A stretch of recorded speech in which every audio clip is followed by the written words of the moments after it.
You're in Braves country.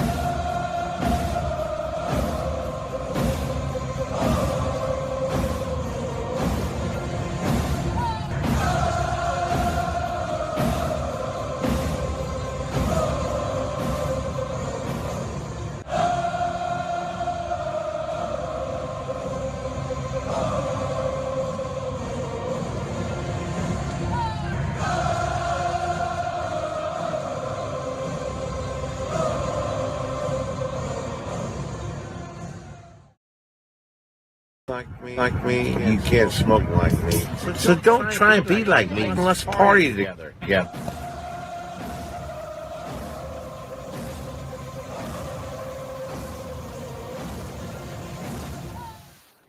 There's something kind of about a kid that's never played baseball. We have been hoodwinked, bamboozled, and flat out deceived. Why did you get so drunk? You got drunk. I'm just really exhausted. What's in that cup?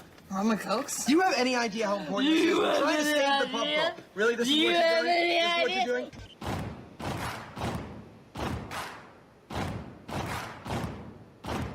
Baseball is a beautiful thing. It's more beautiful in an old park.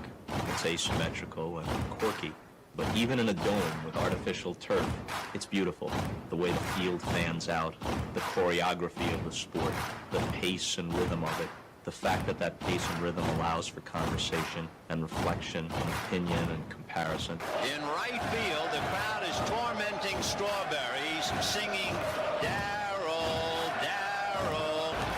Little roller up along first, behind the bag. It gets through Buckner. Here comes Knight, and the Mets win. And there's a fly ball deep to left. It's on its way. There it goes. And the Yankees are going to the World Series. Aaron Boone. Ground ball stabbed by Folk. He has it. He underhands to first for the first time in 86 years.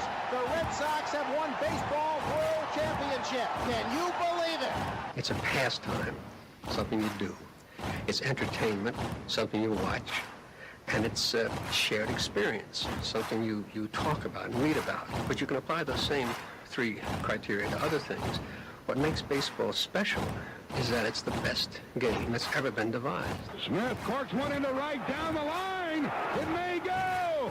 Go crazy, folks. Go crazy. Sure as God made green apples, someday the Chicago Cubs are going to be in the World Series. A little bouncer slowly toward Bryant. He will glove it in front of Rizzo. It's in time. And the Chicago Cubs win the World Series. Cubs win.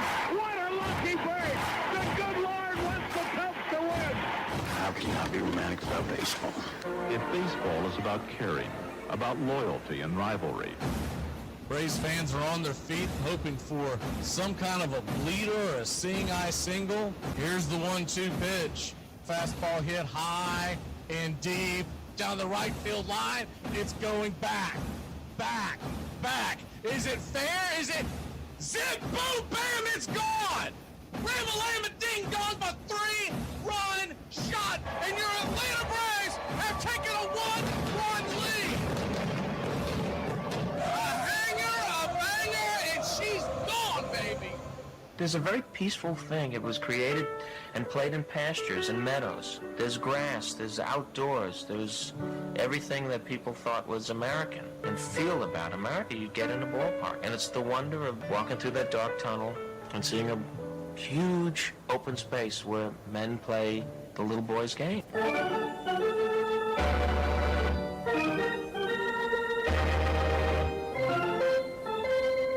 I believe in the Church of Baseball. I've tried all the major religions and most of the minor ones. I know things. For instance, there are 108 beads in a Catholic rosary and there are 108 stitches in a baseball. I prefer metaphysics to theology. You see, there's no guilt in baseball, and it's never boring. It's a long season and you gotta trust it. I've tried them all, I really have. And the only church that truly feeds the soul day in, day out is the Church of Baseball.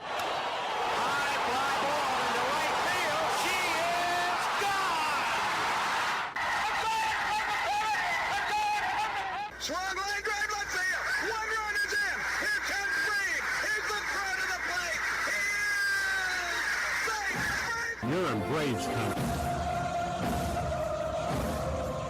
If there's a bigger thing going on right now, I don't know what it is.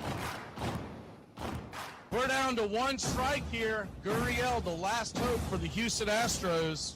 Here's the 0-2 pitch. Swung on, bounced over to Dansby. Dansby fires it over to Forrest. And here comes the dog pile.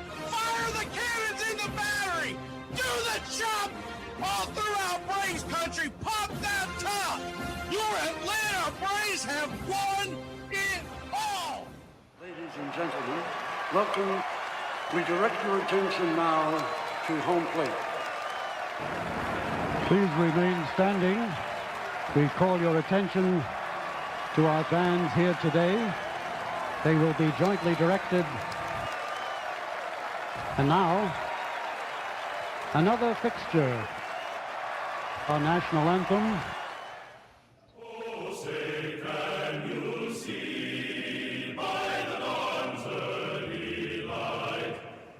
So proudly we hailed at the twilight's last gleaming, whose white stripes and bright stars through the perilous fight, o'er the ramparts we watched were so gallantly streaming, and the rockets' red glare, the bombs bursting gave proof through the night that our flag was still there. Oh, say does that star-spangled banner yet wave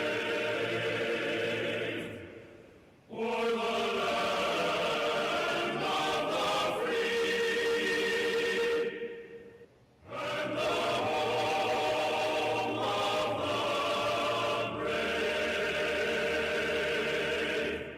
Play ball! At this time, ladies and gentlemen, we'd like to introduce today's teams as participants in this historic game.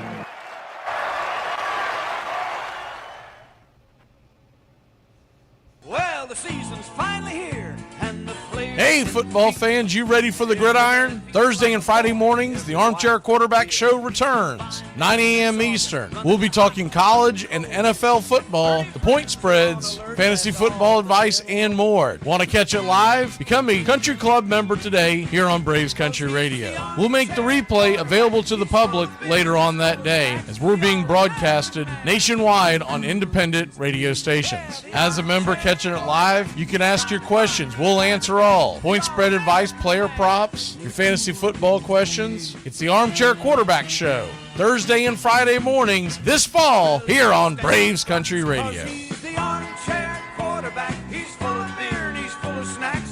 The all-American man.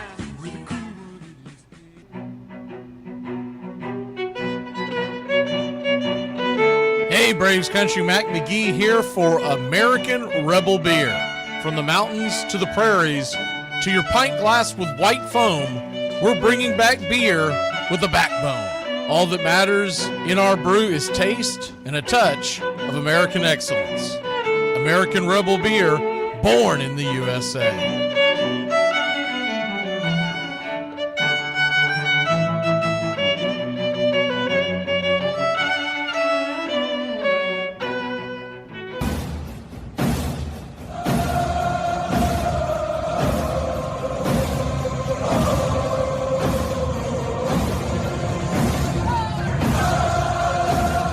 Good afternoon, Braves Country, as we are set for a 3-game series in the land of Texas. And we welcome in those on TikTok and Facebook, as well as our country club here on YouTube. And look, we know this has been a tough season, and I'd say the next big thing that everybody's excited about would be the trade deadline. Before we get into that real quick, do want to recognize the fact that, just in case folks missed it, Jesse Chavez has retired and he announced his retirement. There were some questions on whether or not he has announced his retirement. He has not announced it in the past, but he did announce it. So there was confusion before where everyone thought, hey, I think he's retiring, that kind of stuff. Unless you hear it here, y'all, some of the outlets that you may be getting, they're just guessing. But this time he actually announced the retirement. So there's that. Justin Toscano came out of the woodwork yesterday, and though it was well known because he hadn't written anything or posted anything in a month and a half, almost 2 months, he did officially tell everybody he was off the Braves beat writing, but everybody already knew that. But I think he's probably about to announce his next endeavor, and he wanted to get that out of the way first. He won't get into what happened.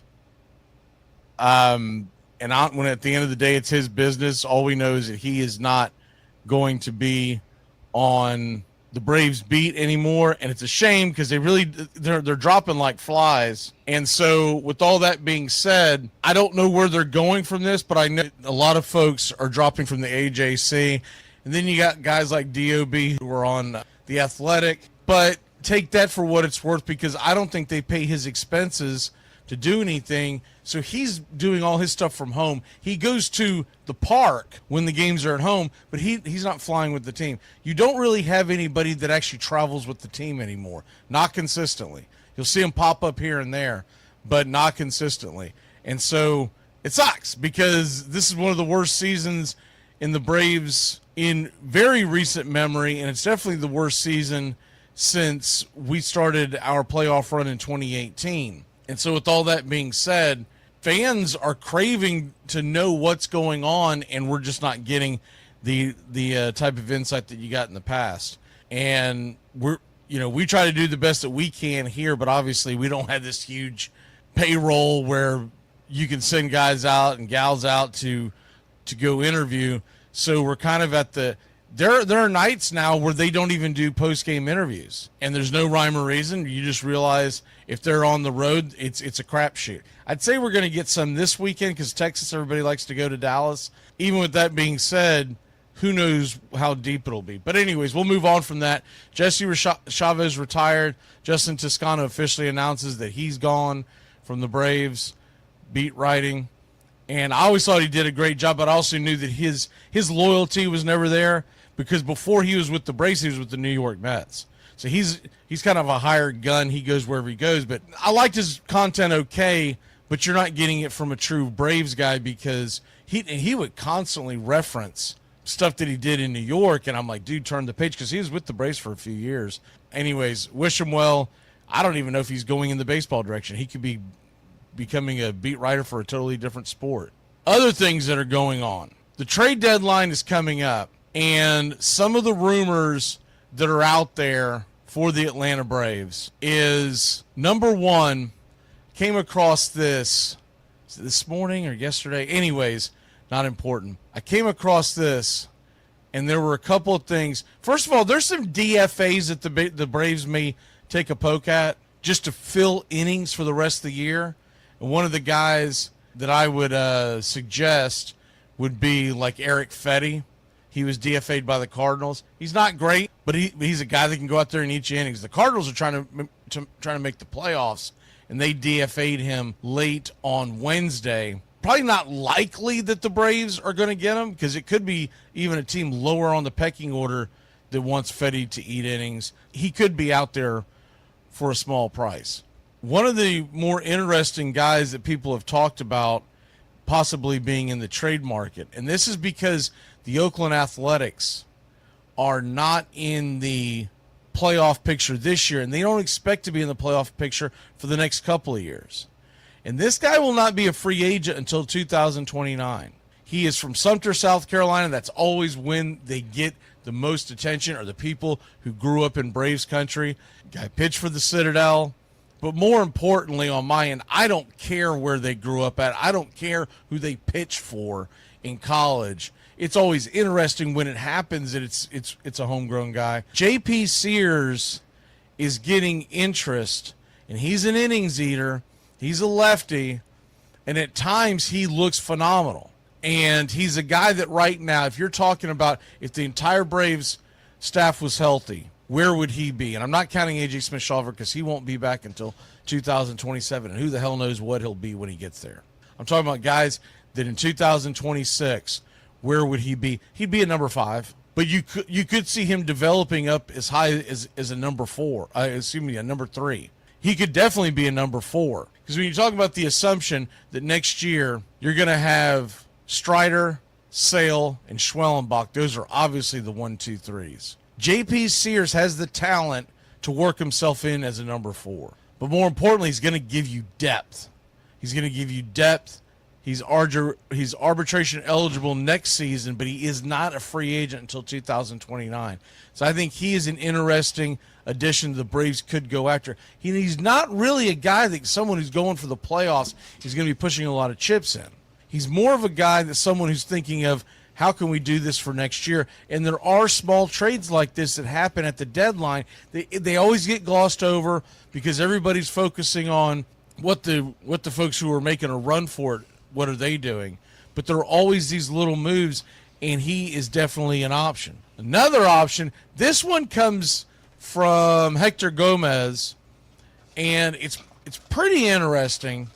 Hector Gomez is a MLB writer. He says that trade talks have begun to intensify with the Padres and the Braves. Now, this is a couple of days ago, but that is interesting, and they said that right now, according to sources, the Braves would receive their number 18 prospect, Francis Pena, who's a right-hander, and the number 21 prospect, Ryan Berger. That's not much of a get back. You're talking about ranked in their organization. But what it does do, it frees up money. Now, I think the Braves are going to hold on to see if anybody else is interested. But right now, that's what you can kind of expect unless someone comes in and just blows our doors off with an offer. It's what you can kind of expect what you're going to get from Marcell Ozuna. Something around that low prospect range in an organization, a couple of top 20s, because the key is they want you to take on the money.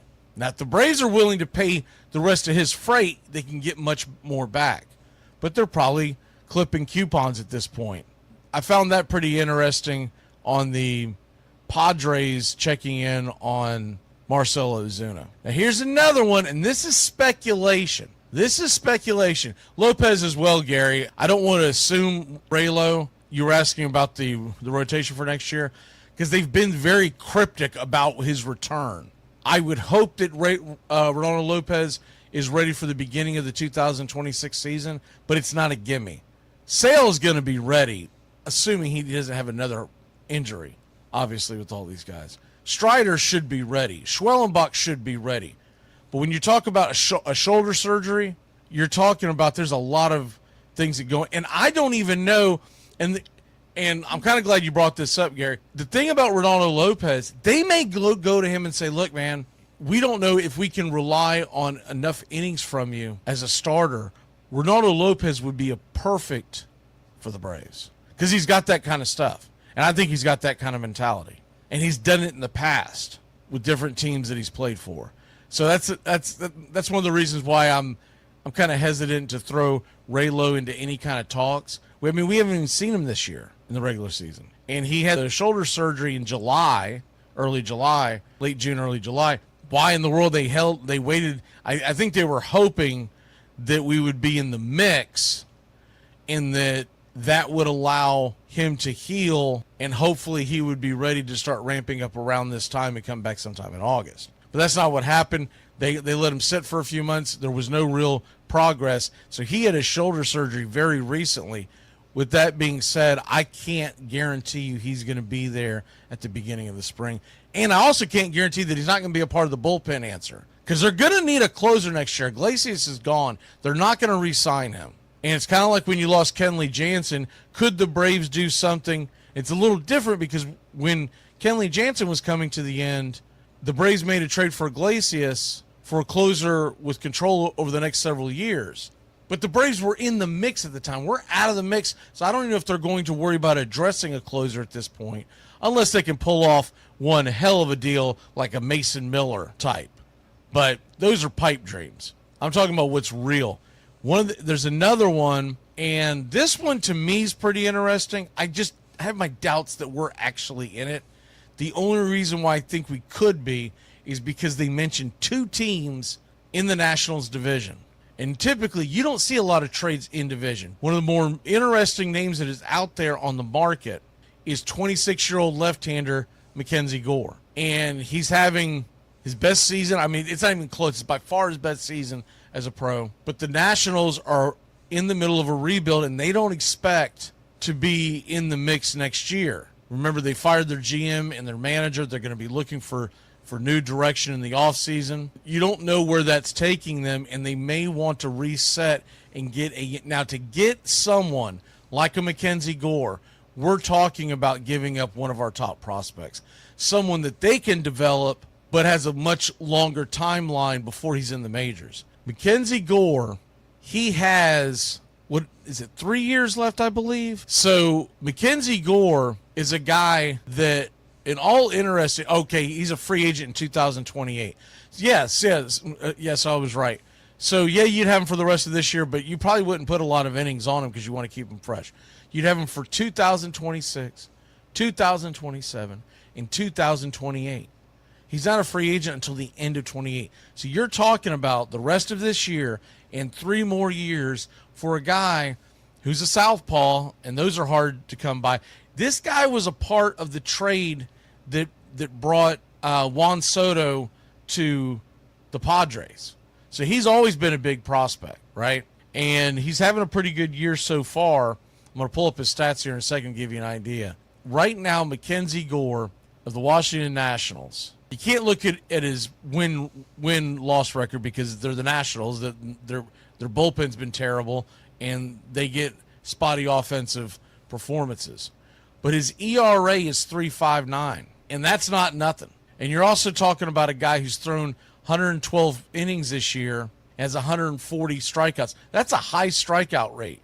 He has a whip that you would like to bring down a little bit at 1.27, but considering where he's at in his career, it's really not that high. Many starting pitchers that are being considered 2s and 3s around Major League Baseball have whips higher than McKenzie Gore. And he's improved every year. If you look at his numbers, I'll put the year out in San Diego. He was only 70 innings, so take that for what it's worth. But his whip was 1.47. In 2023 with Washington, 1.4, 1.42, and now 1.27. His ERA has gone down the last 4 years from 4.5 to 4.42 to 3.9 to 3.59. So he's learning this craft. And the other thing, his walk rate has dropped considerably this year, and you love that. And so he's a guy that they could build.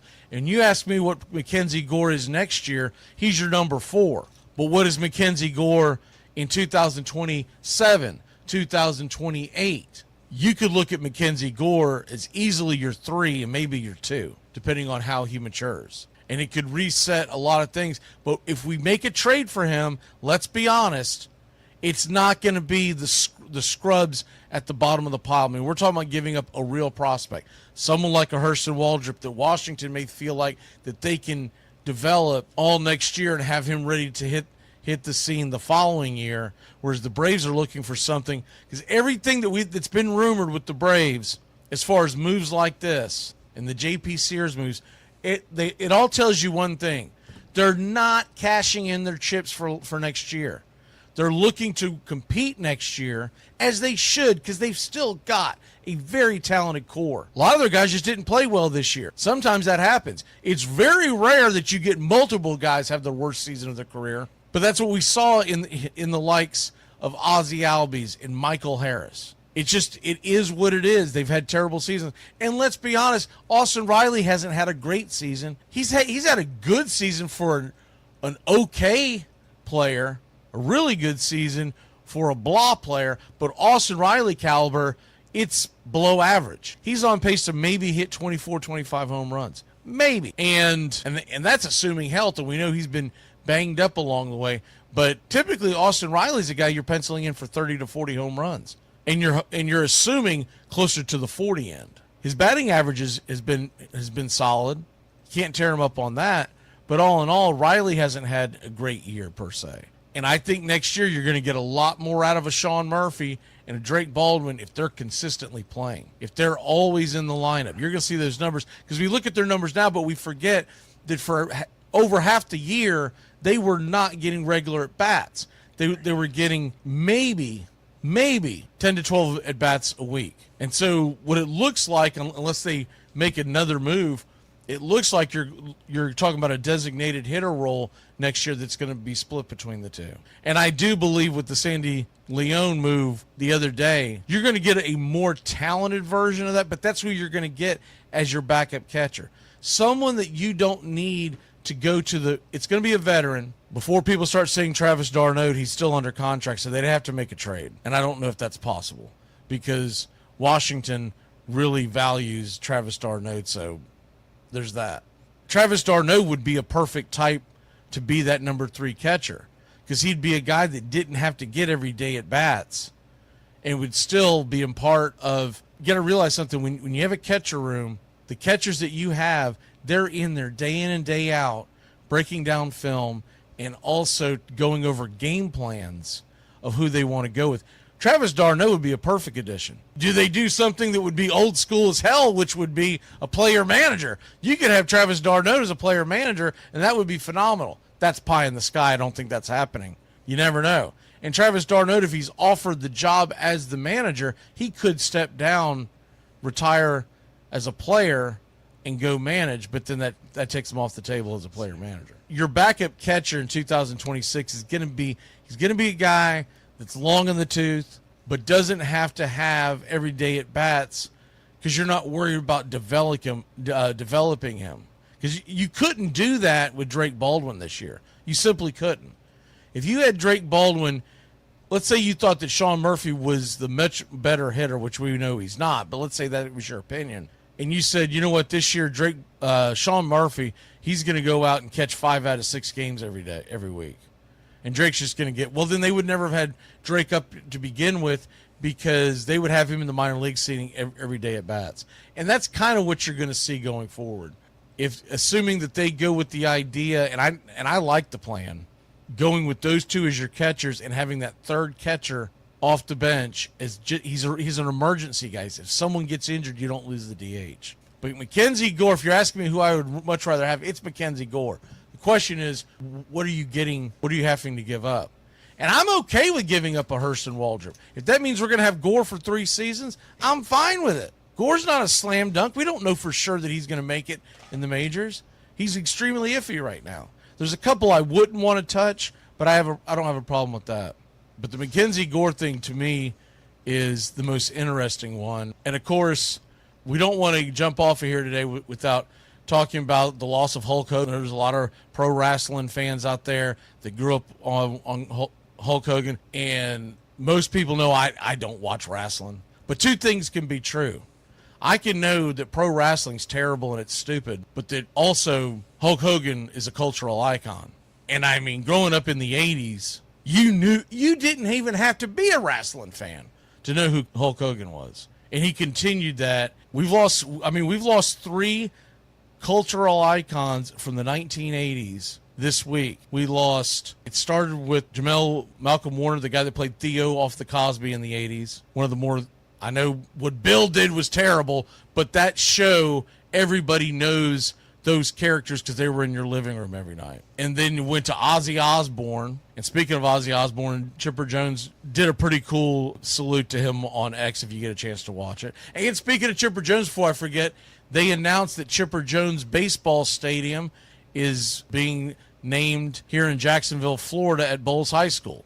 So it all kind of intertwines. And then now, of course, before I get sidetracked, we lose Hulk Hogan. So that's 3. That's 3. People always tell it. There's a great Waylon Jennings song where he's talking about don't watch your heroes die. And his reference back then was watching movies, cowboys, that he grew up watching cowboy movies, and all these guys are now dead. Well, it happens to everybody. You start seeing all your heroes die. And I know a lot of people looked up to all 3 of those people that I just mentioned.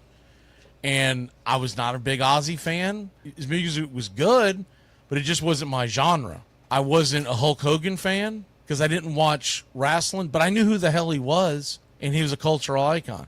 And I wasn't that big of a Cosby fan growing up as a kid, but I knew who Theo was. And you start seeing these guys get picked off, and I know they weren't all the same age. Jamal died way too young. He drowned at the age of, I believe, 54 is what they said. But still, it still is something that'll hit home, and everybody knows. You know, you don't have to put down what they did. And I see this from time to time where someone passes away, and someone goes, well, I didn't like them. Who gives a damn? That's not the time to talk about it. Give that person the respect for the life that they had and move on. Because there's going to be someone that you see pass away that's going to hit you differently, and you don't want to hear somebody's nonsense. There are people that pass away in baseball all the time. I'm a big sports fan, so baseball, football. When Toby Keith passed, country music. I do listen to rock and roll. It would just, Ozzy, I did see him live, by the way, in Nashville. It's not something I grew up on. The point being, when you see something like that and you see someone passed away, that's not really the time to go and tell everybody that you don't like so-and-so. I'm just saying, show some grace. Just show some grace. That's all we got. That's about it. The Braves did sign all of their draft picks, and they were one of the first ones to do it. 21 different draft picks. We won't go through that. Take forever. Someone tweeted this out. I don't know who he is, but he said that the Braves are raising their A-list season ticket pricing significantly for 2026. And then he added, which I'm sure is going to go over super well. Oh, before I forget, I saw Stuart Fairchild. We DFA him. He gets picked up by Tampa, and he's already on the IL. I don't think it was something that was going to take him out for the rest of the year, but I like Stuart Fairchild. All right, that's it. And we'll see you tonight. Remember, it's a late start. It's 8:05. I keep thinking it's 8:10. It's 8:05 p.m. tonight. It's 7:05 tomorrow. And then a weird start in the middle of the afternoon on Sunday. You're going to have to jot this down to remember. 2:35.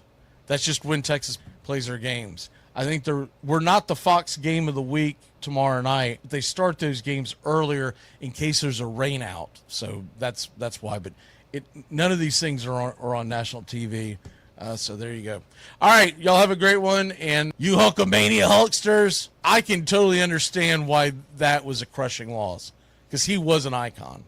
And heck, let's be honest, everything that he sold with T-shirts and whatnot, they're going to continue to sell for the next generation or so. Also, quick reminder, we're doing a doubleheader tonight. So after the Braves game ends versus the Rangers, we're going to jump over to the other link, Mets-Giants. It starts at 10:15, and we're fully aware we're probably going to catch the game at around the third inning or so, depending on how long the Ranger-Braves game goes. But that's the plan. We're going to jump off of one and go into the other. As usual, I'll need about 5 minutes to be able to let the dogs out and all that kind of stuff, but we'll go right into it. I'll set the screen up so you can see what's going on the 3D, and then get the puppies to the restroom, and then we'll jump back in it. Should be a fun night. American Rebel Beer doubleheader. I'm doing it Harry Carey style tonight, boys and girls. Last week, I was like, man, I don't even know why I'm not drinking a beer right now, so we can go on and do it Harry Carey style from the jump. I cracked one open at the end last week, but it's from the jump on these double headers, especially on Friday nights. Y'all have a great one.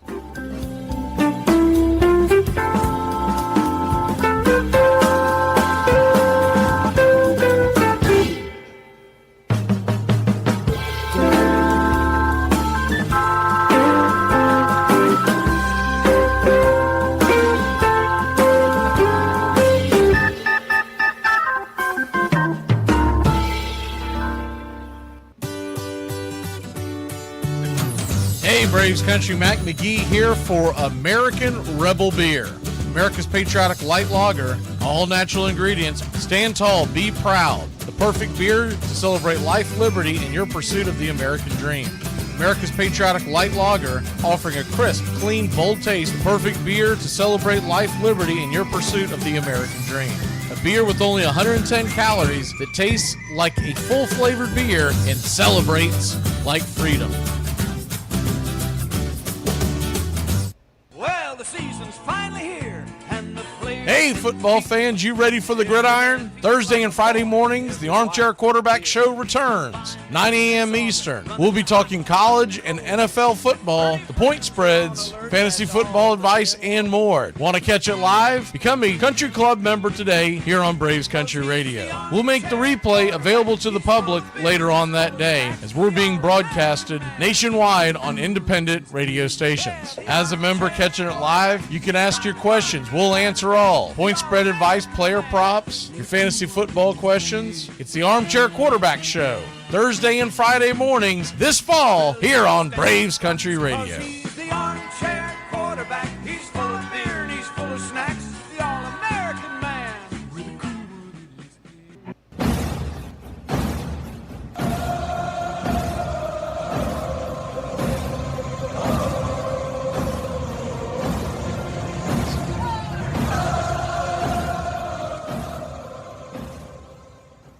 On a beer?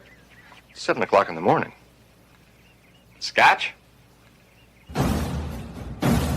Hey, howdy, hi, and how the hell are you? Pull up an armchair, girls and boys, and join us for Braves Country Baseball. You're listening live as the Braves are on the road, and we're set to bring you pitch by pitch, play by play of your Atlanta Braves. Hi, I'm Mac McGee. Here's your starting lineups for today's action. Leading off and playing left field for your Atlanta Braves, it's Jurickson Profar. 3 home runs, 8 RBI, 1 stolen base, batting .244. Batting second, playing first, Matt Olson. 18 home runs, 64 RBI, a .268 average. Batting third and in right field, Ronald Acuna Jr. 13 home runs, 24 RBI, 4 stolen bases, batting .320. Drake Baldwin, the designated hitter, is batting cleanup. 11 home runs, 41 RBI, a .284 average. Batting fifth and back in the lineup, once again, it's Austin Riley. He's at third base with 14 home runs, 48 RBI, 2 stolen bases, batting .274. Ozzie Albies batting sixth, playing second. 9 home runs, 39 RBI, 8 stolen bases, batting .221. Sean Murphy batting seventh and behind home plate. He has 16 home runs, 39 RBI, a .233 average. Batting eighth and patrolling center field for your Atlanta Braves, it's Michael Harris II. He has 46 RBI, 12 stolen bases, a .214 clip. Nick Allen batting ninth, playing short. 18 RBI, 6 stolen bases, batting .230.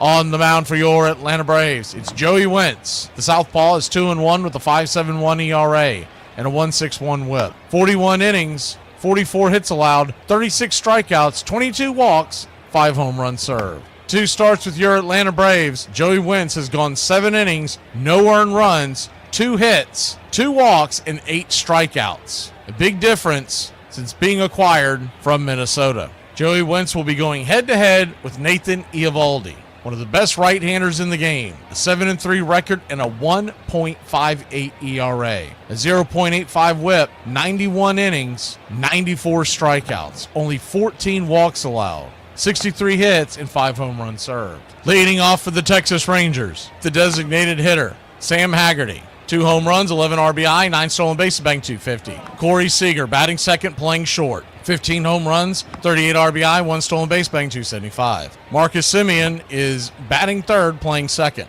13 home runs, 50 RBI, 8 stolen bases, batting .228. Adolis Garcia is in right field and batting cleanup. 14 home runs, 57 RBI, 10 stolen bases, batting .228. Josh Young is at third base and batting fifth. 9 home runs, 36 RBI, 4 stolen bases, batting .244. Wyatt Langford in left field, batting sixth. 15 home runs, 38 RBI, 15 stolen bases, batting .231.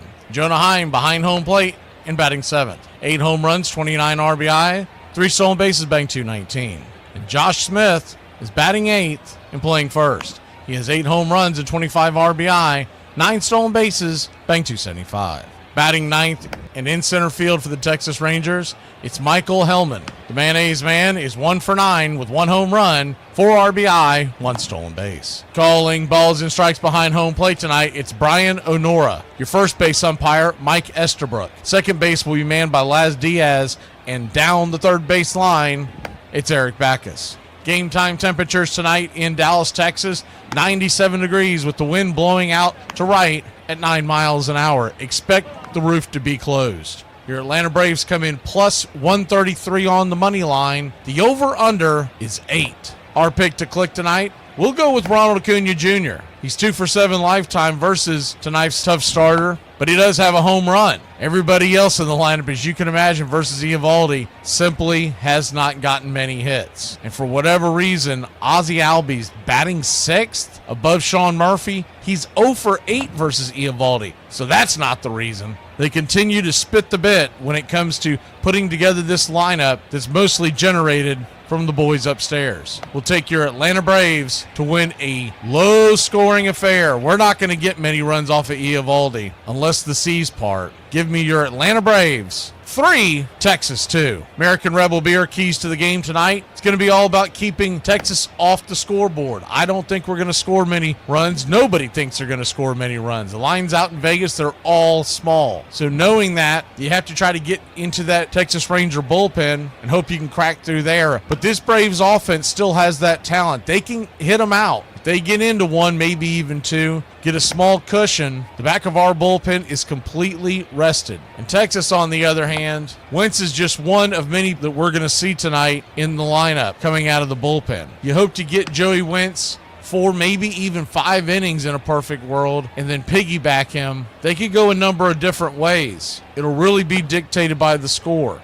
Pretty much bet that once we get to the second turn, meaning going through that lineup a third time, that's probably where Joey's night is most likely going to end, unless he is just on fire.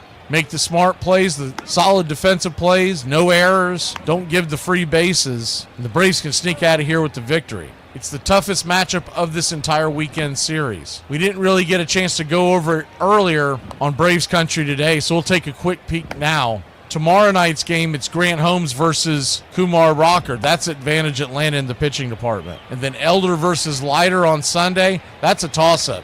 Jack Leiter is a top draft pick, but he has been up and he has been very down. So if we have any hopes of winning this series, tonight would be huge with the 2 youngsters on the mound for the Rangers following. Put your click in the chat, slap that like, and let's get ready, Braves Country. We'd like to thank everybody for choosing Braves Country Radio, and a special thanks to all the country club members. Please like on your way in and subscribe, set those alerts, and share Braves Country Radio to help build the crowd so we can continue to bring you the classic call of Braves Country Baseball. Well, it's about that time. Grab you a cold one. Find you an armchair. Atlanta Braves Baseball right here on Braves Country Radio.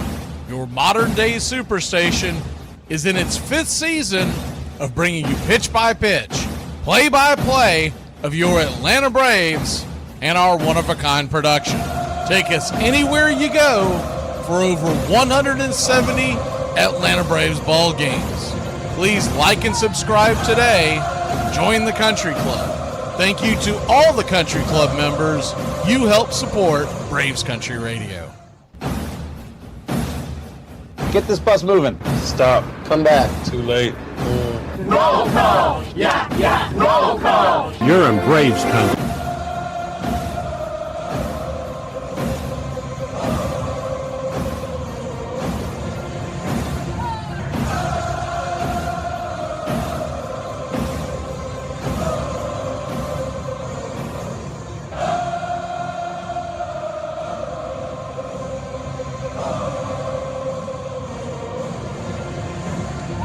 Good Friday evening, Braves Country.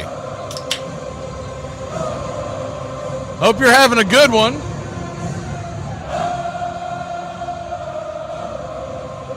Let's get it. Double check my audio real quick and we'll get into roll call.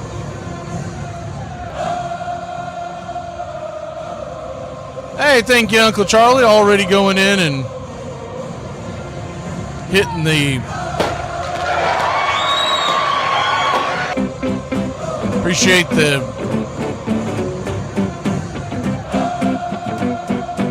support on the channel.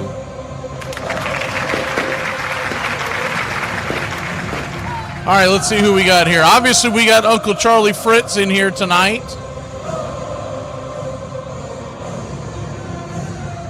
And I got to hurry this up because I'm a little behind on time. So everybody loves Raymond Lovelace, Brian A. B.A. Baracus is back. George Pearson, Justin Green, Willis Mathis, all country club members. My man Nathaniel Brooks, John. Tree Nug. Who else do we have in here kicking? You haven't already, jump in the chat. No, it's a weird start time. We're probably going to get some weird folks coming in and out, not realizing the game has started or think they already missed it. Mark Ricky Ricardo, country club member. We also see Jamison Taylor, Cam Smith.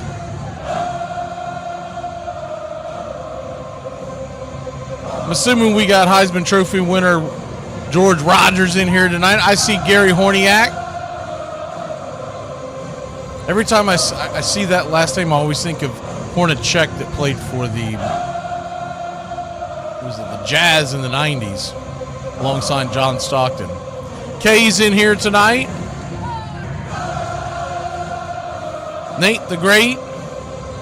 George Pearson. I think I got you. Maybe it was Neil Pearson. Braden Quinn. Zach Wallace.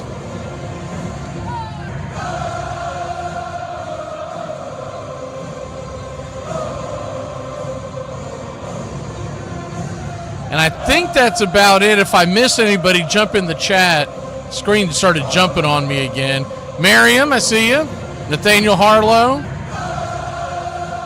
If I missed you, we'll be back on the other side, pitch by pitch, play by play. First pitch is 8:05, so it's a weird start. We'll be back. Remember, tomorrow's 7:05. They're just trying to keep us on our toes. Jamie Payne, good to see you. All right, if we missed you, jump in the chat and we'll say hello. Hey, Braves Country, Mac McGee here for American Rebel Beer. America's patriotic light lager, all natural ingredients. Stand tall, be proud. The perfect beer to celebrate life, liberty, and your pursuit of the American dream. America's patriotic light lager, offering a crisp, clean, bold taste. Perfect beer to celebrate life, liberty, and your pursuit of the American dream. A beer with only 110 calories that tastes like a full-flavored beer and celebrates like freedom.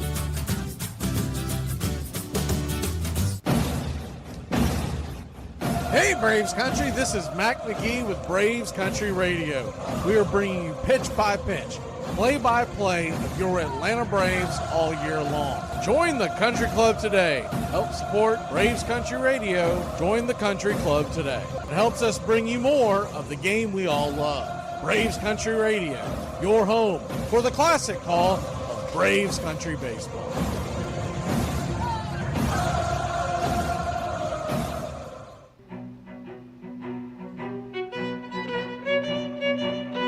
Hey, Braves Country, Mac McGee here for American Rebel Beer. From the mountains to the prairies to your pint glass with white foam, we're bringing back beer with a backbone. All that matters in our brew is taste and a touch of American excellence. American Rebel Beer, born in the USA.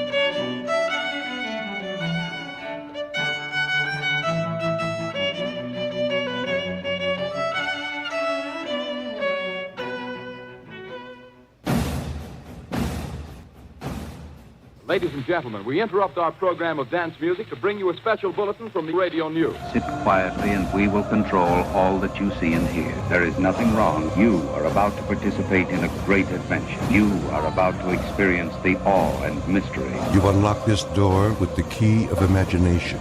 Beyond it is another dimension, a dimension of sound, a dimension of sight, a dimension of mind. You're moving into a land of both things and ideas.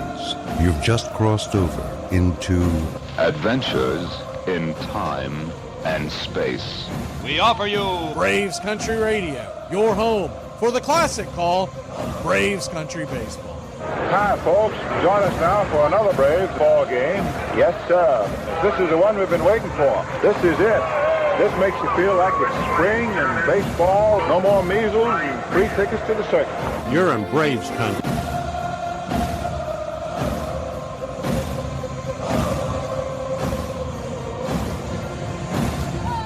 This is a reminder. Disorderly conduct will not be tolerated.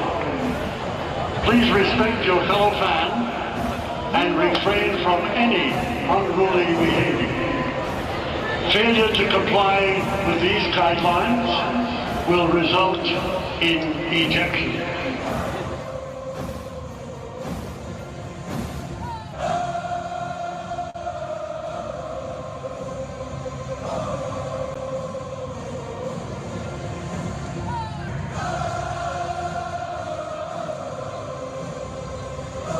We're just about set. For those of y'all who may be new, we put the card up while we wait for the screen to get settled because it can jump around on you. We don't want to make you seasick, so sometimes it does, sometimes it doesn't. But nonetheless, your Atlanta Braves on the road, so we grabbed the bats first tonight. And that's not nothing.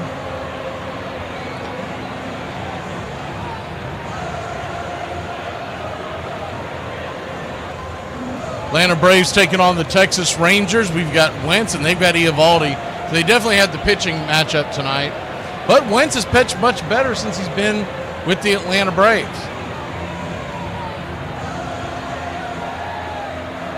We're hoping that plays a factor in. Talked about in the pregame, but you're not expecting him to go deep in the game. Just do well.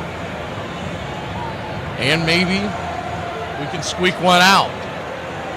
Run should be at the premium. Still waiting for the 3D to kick in. It'll be going soon.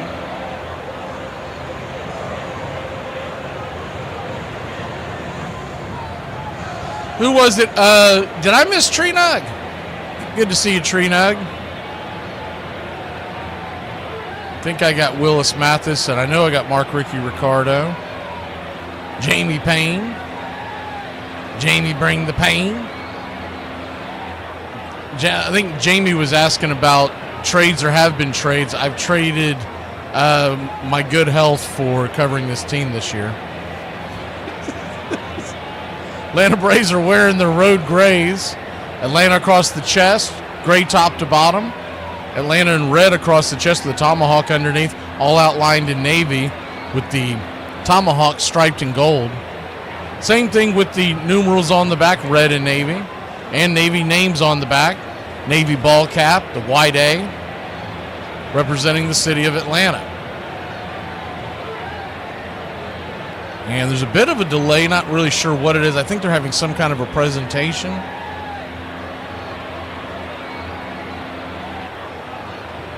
So it was scheduled for an 8:05 first pitch, but you're not missing anything.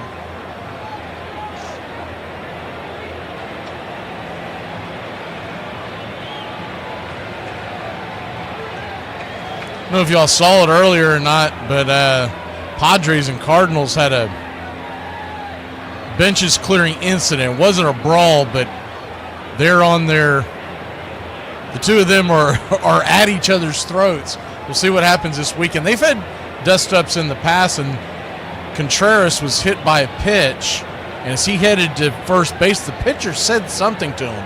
And whatever he said ticked off Contreras. Says, you're already going to be mad because you got hit by a pitch.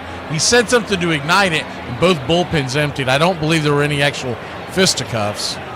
See if we can pull in this 3D yet. Still waiting on it to load.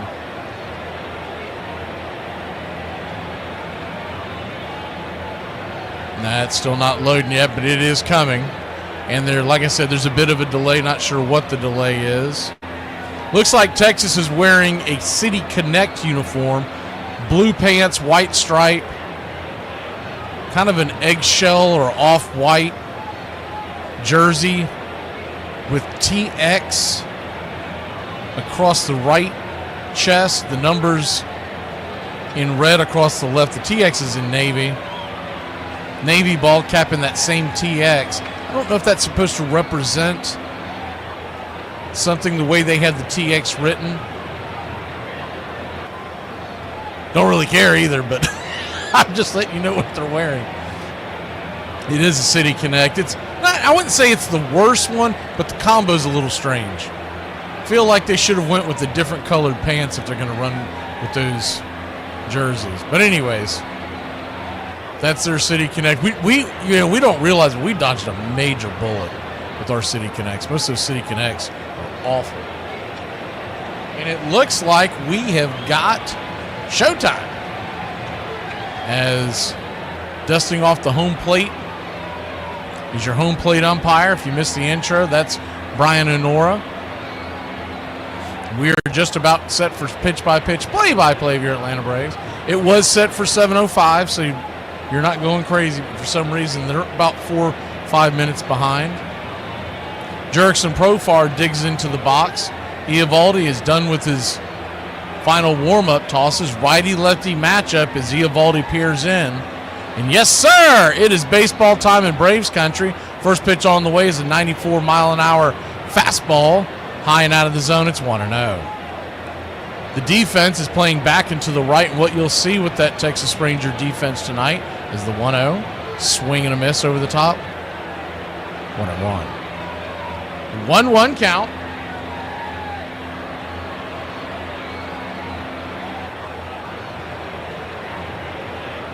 Brings it. 92 right there on the outer edge. 1-2.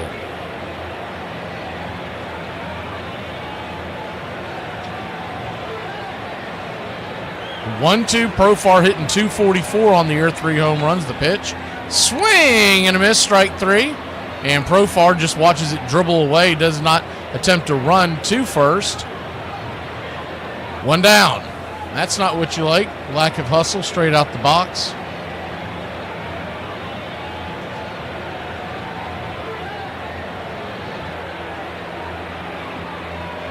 That'll bring Matt Olson to the plate. Once again, I feel like they're, I know I'm beating a dead horse, but Profar's not a leadoff hitter. You look at his on-base percentage compared to, I'm talking about his career on-base percentage. His first pitch on the way to Olson is off the plate wide. It's 1-0. He is 50 points lower than Ronald Acuna Jr. on his on-base percentage. That's the definition of move him down. The 1-0. Misses high. 2-0. So a 2-0 count to Olson.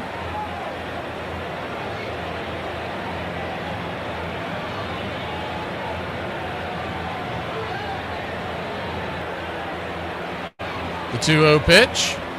Down and in, 3-0. So once again, the outfield for the Rangers, I think I got sidetracked. It's Langford, the mayonnaise man, Hellman, and Garcia left to right across the outfield.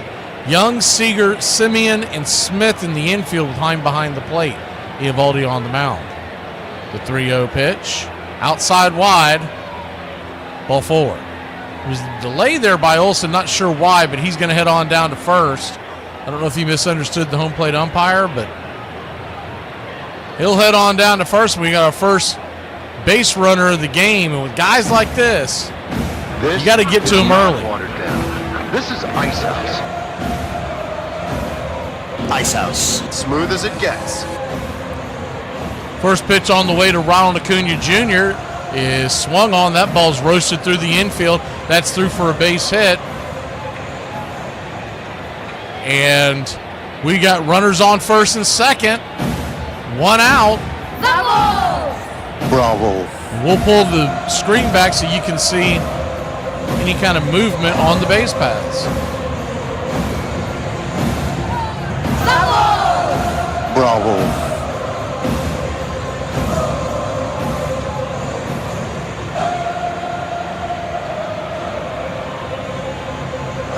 Righty-lefty matchup. First pitch on the way is a curveball down and into the Drake. It's 1-0.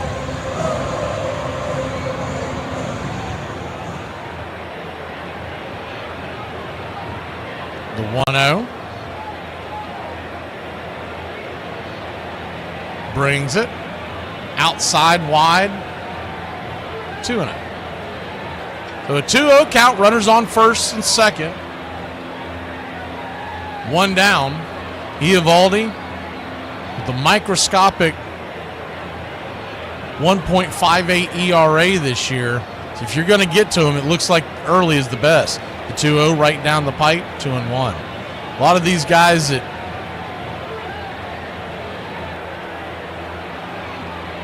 play Major League Baseball at this level is the 2-1 swung on. That ball's lifted high and deep into center field, going back on the track and making the catch at the wall for a loud out number 2 is the mayonnaise man, Hellman. Man, I thought he might have gotten into that one. That thing kept going and going.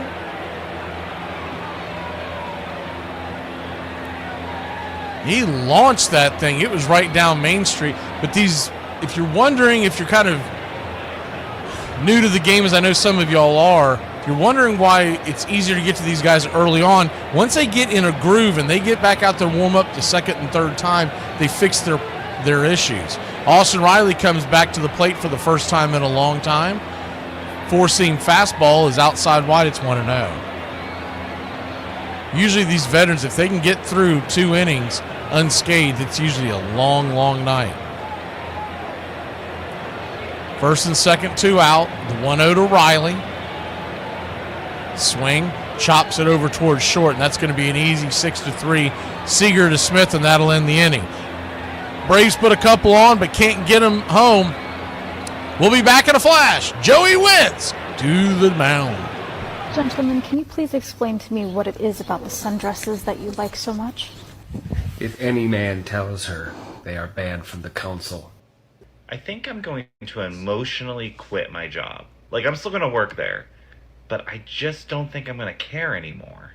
There's a saying I love, okay? It goes, the best time to plant a tree was 20 years ago. The second best time is today, baby. Don't wait, okay? A lot of people in the comments saying they hope they could be like me when they get older. Fun and free and silly and stupid. Guess what, baby? You don't have to wait, okay? In 1776, Hamilton was 21, okay? Lafayette was 18. Jefferson was 33. These weren't crotchety old men complaining. These were excited young folks being the change they want to see in the world. Creating America. They had George Washington on their team. They could not lose. They defeated the biggest empire in the world, and we kicked their ass and sent them back to England, okay? This is the beauty of the land of the free. Have fun. Be silly. It's not too serious, man. This is the beauty of life, all right? Keep on rocking in the land of the free, baby. Normalize not going out because you got the toots. Y'all, if it's one thing I definitely know how to do, it's turn $1,500 into $1.50. The fans in Milwaukee were primed to see the Wallbangers pound the ball all over the park, but instead the power in Game 3 would come from an unexpected source for the visitors. Hit high and deep to right field, and McGee will touch them all! A 3-run home run for rookie Willie McGee, and the Cardinals jump in front 3-0. Very few people on a national stage knew of Willie McGee. They got to know him in Game 3. McGee hits another drive to right field, and that might go. It's gone. Home run McGee. His second of the game. And we go to the stretch half of the 7th inning with a score in Milwaukee. St. Louis 5, the Brewers nothing.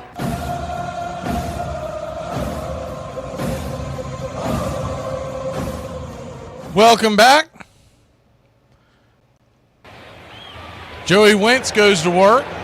Lefty-righty matchup. First pitch on the way to Haggerty is a 4-seam fastball. It was up in the zone, up and in. We got the call. It's 0-1. Lefty-righty matchup. The 0-1. Wentz brings it. Swing, rifles it back foul. 4-seam fastball. 0-2. It'll be Haggerty, Seager, and Simeon. Adolis Garcia, if anybody gets on. The Braves defense looks like this tonight. It's Profar, Harris, and Acuna left to right in the outfield. And around the horn, Riley is back to Allen, to Ozzie, to Olsen. The 0-2, curveball in the dirt, 1-2. Sean Murphy is behind the plate. And Joey Wentz, they hope to get 4 good innings, maybe more out of him tonight. 1-2 count. Brings it. Swing. Chops it over towards first, but foul.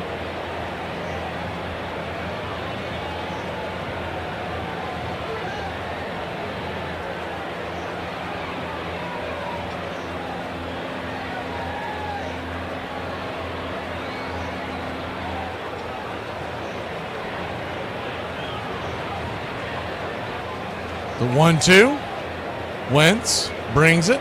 Swing. Lifts it into right field. That's going to drop down for a base hit. Not a hard hit ball, but just kind of doinked it out there in front of Acuna as it was slicing away from him. And the Rangers have one on and nobody out. Not a terrible pitch, honestly, for Wentz. He probably wants to get that down a little bit, but it was off the plate. He gets a little more air underneath it. Ronald Acuna Jr. is going to be there.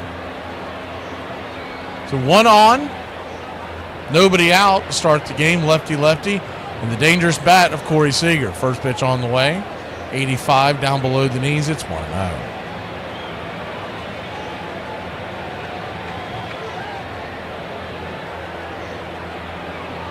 Lefty-lefty matchup. The 1-0. He's going to flip it over to first. High throw over to Olsen.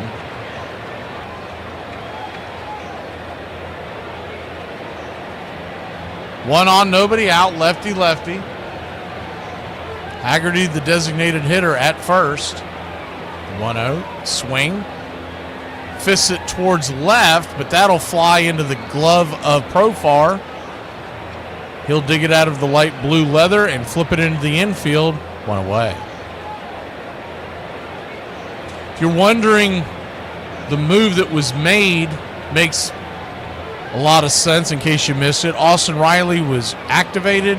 Nacho Alvarez was sent back to AAA. No sense of keeping him up. They wanted him to continue to get at bats. Marcus Semien, your batter, batting .228. First pitch on the way. Runner goes. Throw is to the outfield. Terrible throw by Smurf. And Haggerty is going to make it all the way down to third with one out. So a stolen base on Smurf.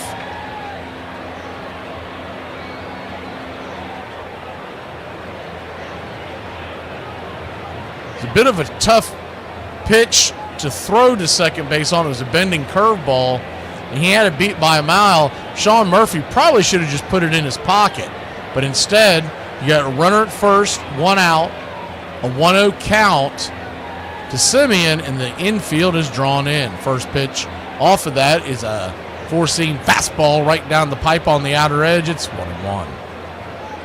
What you'll see from Mr. Wentz today is a four-seamer at about 46% of the time, a cutter at 36, the curve at 16, and then he just has a show-me changeup. He throws it 1% of the time. The 1-1, inside, down and in, almost gets him in the leg, 2-1. And since he's been with Atlanta, he has not thrown the changeup. So he's really become a three-pitch pitcher. You don't know if that's something he scrapped or if that's something that he was told to not use when he got to Atlanta. The 2-1, down and in. Ball 3, 3-1. Standing on deck is the dangerous bat of Adolis Garcia.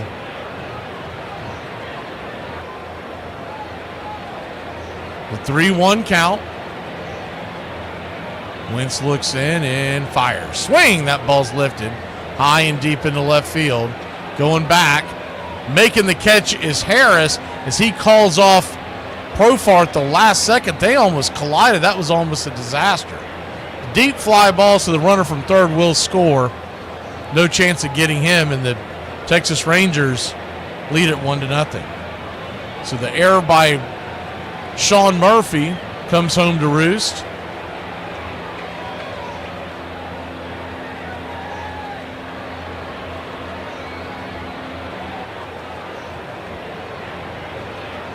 They just got to be careful on that to make sure they don't collide, man. That's the last thing this team needs, is a couple injuries in the outfield. First pitch on the way is a four-seam fastball. Swing and a miss. Up top, it's 0-1. Adolis Garcia, the batter. 2 outs, nobody on. He's having a bit of an off year, 228, 14 home runs, 57 RBI. The 0-1. Drops a curveball, teardrop at the knees on the outer edge. It's 0-2.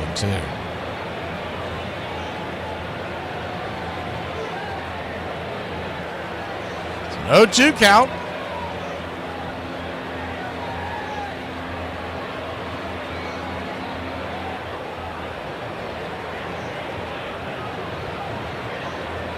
Braves nothing, Rangers 1. The 0-2.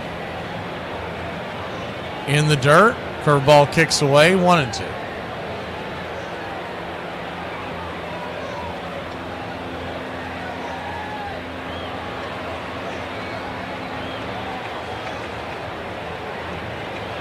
One-two count.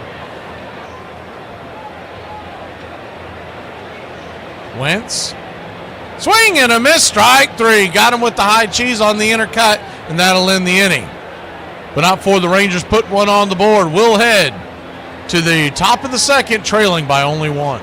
Micro shorts to the new mini skirt. Micro shorts. Micro shorts. Back in my day, that was called underpants, and the only reason you'd be wearing them outside is if you were headed to the beach or to the loony bin. Here's all the accents I can do as an Irishman. American. I'm gonna go to junior high in Trader Joe's. Target has the best cilantro. Southern American. Get off my property, sweet pea. Barbecue shrimp. Californian. I get triggered at Whole Foods. I think this is London. Alright, and mate, give us the f***ing potatoes then, you f***er.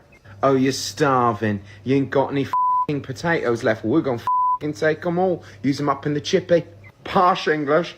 Well, it would be rather unusual for me to go to a Pizza Express. That's all I have for now. All the other ones I can do, I think, are racist, but I'm just trying my best. Don't mean anything by it. Barnes tonight has been intentionally walked, and he's flied to left. Kind of understood one another a little bit more. I think we both knew I wasn't going to pitch to him unless I had to. He's not going to give up a big inning to me with a man on first base, and I have to be smart enough to understand that. And nobody is. You think you can get him, but you can't. He's not going to give it to you. Strike at the knees, 0-1. I threw a lot of first pitch fastballs away. That was one of my patterns, and, you know, most hitters don't want to hit a first pitch fastball down and away. Into the crowd, advantage Maddox. It's 0-2. That's what I was trying to do. Stay back long enough to slap him through the hole. You can't hit him. You can't hit a home run. Not unless he comes in on that. He's got to come inside. It's easy to say, oh, he's late on that. He's not late. That fastball's not beating him. He's looking in is why he's hitting it foul that way. And that's something, as you get older, you learn to read that better. You try to read every swing, every foul ball. So hopefully this is a two-seamer and not a cutter. I mean, I would hope I would throw him a changeup again after seeing the last at-bats.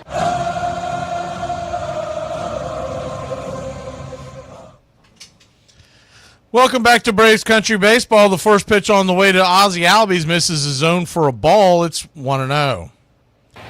Righty-lefty matchup from the open stance. The 1-0 in the dirt. Goes to the backstop, 2-0. Eovaldi sitting at 17 pitches now.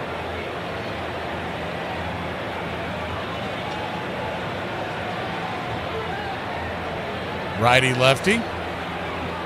Eovaldi turns in and brings it. Inside. 3-0. So a 3-0 count.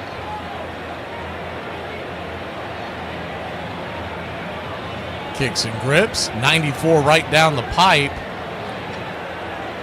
3-1. Ozzie Albies taking all day on that one.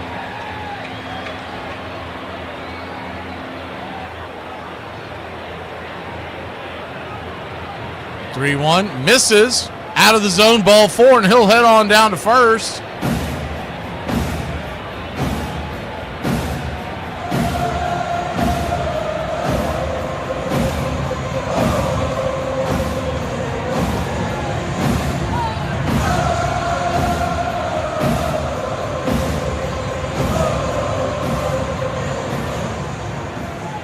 First pitch on the way is a four-seamer right there at the knees. 0-1.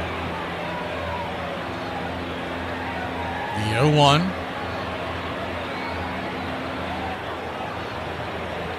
Comes set. Swing, rips it over to short, and that's going to be a 6-4-3 double play with Murphy's speed. No chance in getting that.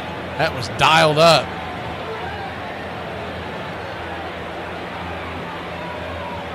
He got him to bang that on the ground, and that was tailor-made.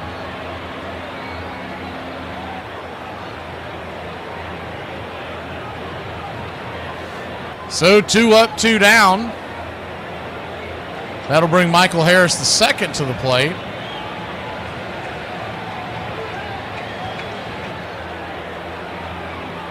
First pitch on the way to Harris, 94 up top, 1-0. Harris batting just .214 on the year. Down year for Harris. Down year for Ozzie.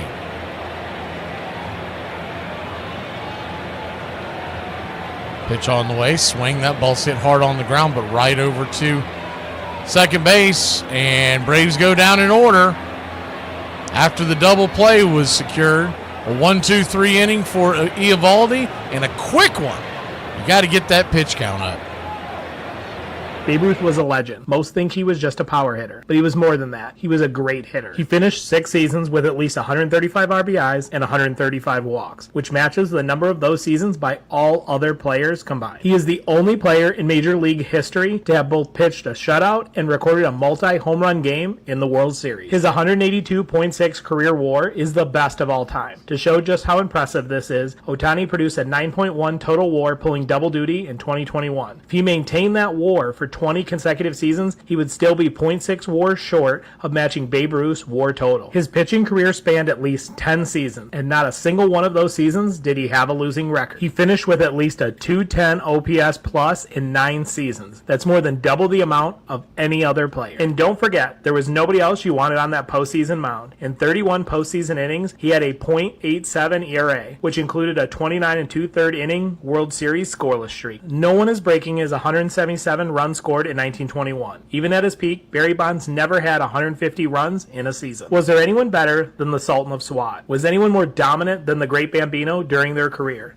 Try to see how far it goes back where all of a sudden you saw some expression of emotion or grandstanding or, some kind of, except the total respect for the game and the opposition where you just stuck your head and you went around.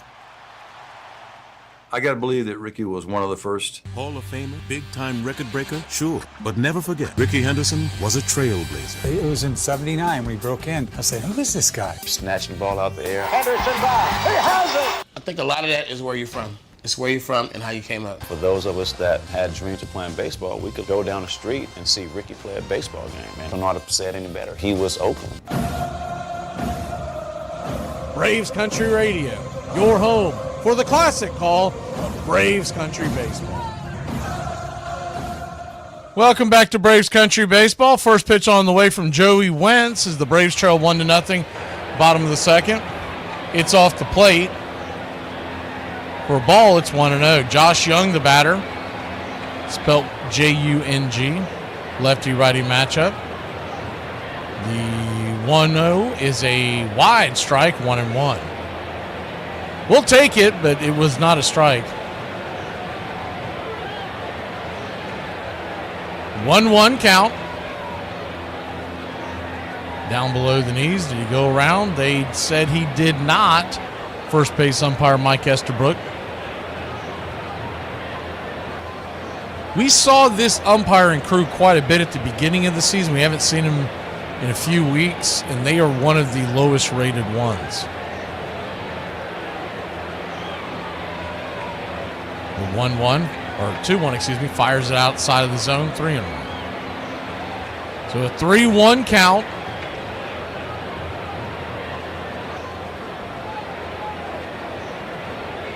Wentz looks in. The pitch. Called on the outer edge, if you say so. Full count. Both strikes have been 2 or 3 inches off the plate. But if he's going to give that to you, you might as well live out there. I don't know if you can do it with 3 balls into the count, but the payoff pitch, swing, lifts it, high into center field, going back. just before the warning track, making the catch.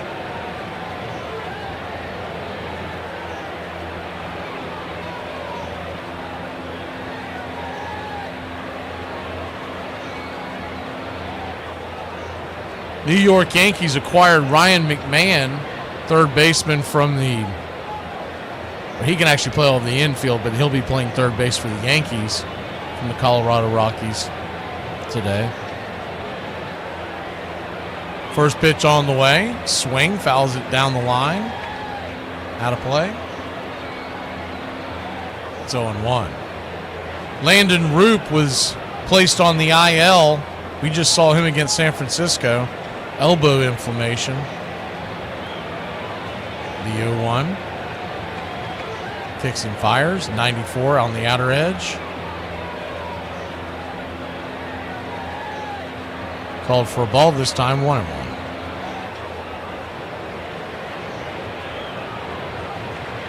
1-1 count. Brings it. Fouls it straight back. 1-2.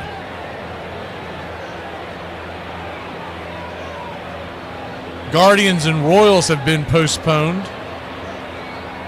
Most likely a doubleheader tomorrow.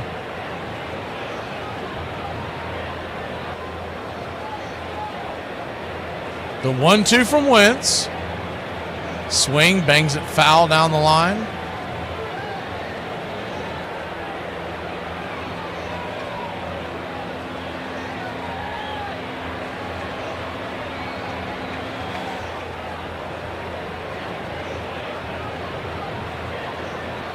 The 1-2. Wentz looks in.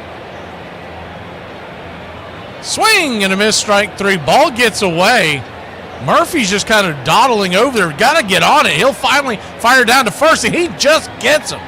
I don't know what Murphy's doing, but he was just kind of ho-hum, letting the ball go away. Man, he got him by about maybe a half step. Braves are very fortunate. Bruce Bochy is looking to see they're going to go ahead and not challenge it. The ball goes to the backstop, and Murphy was just kind of reacting to the batter. He let it go away, and he was just kind of nonchalant and going after it. And once the batter took off, then Murphy took off after the ball. Man, that is bad defense by Sean Murphy once again. 2 times in this game already. First pitch on the way is a four-seamer inside. Called for a strike. It's 0-1, man. This guy, East and West, you can have a field day if you're a pitcher on Brian Honora. The 0-1, 95 well inside, 1-1. To my count, the Braves have grabbed a half dozen strikes already that have been out of the zone, either east or west of the plate. The 1-1, high and out of the zone.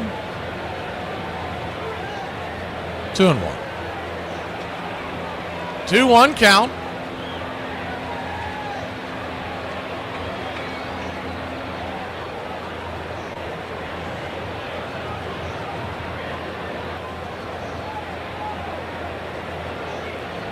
Lefty-righty matchup. The 2-1 pitch. Swing, fouls it straight back. 2-2.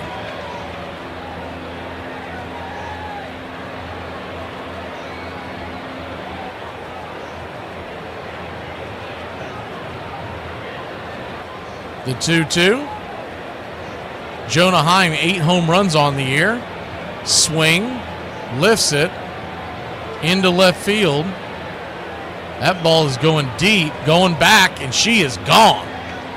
A solo shot, and the glass slippers come off of Cinderella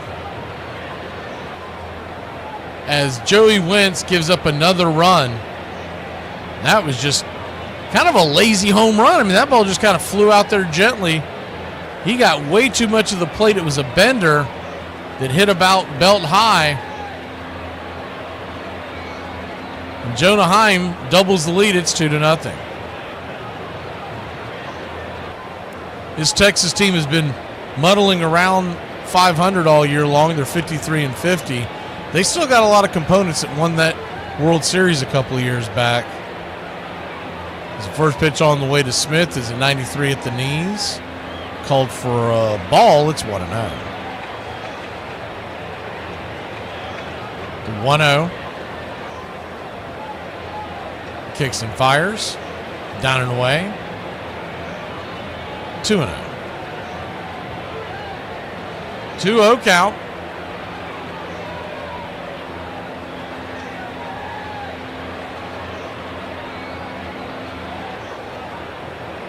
The pitch.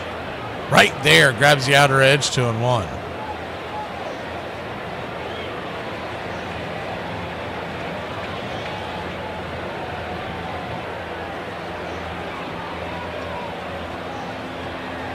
The 2-1. Swing. Rips that back foul. 94-mile-an-hour four-seamer.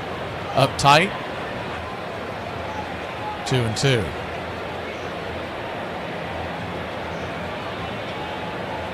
Lefty, lefty.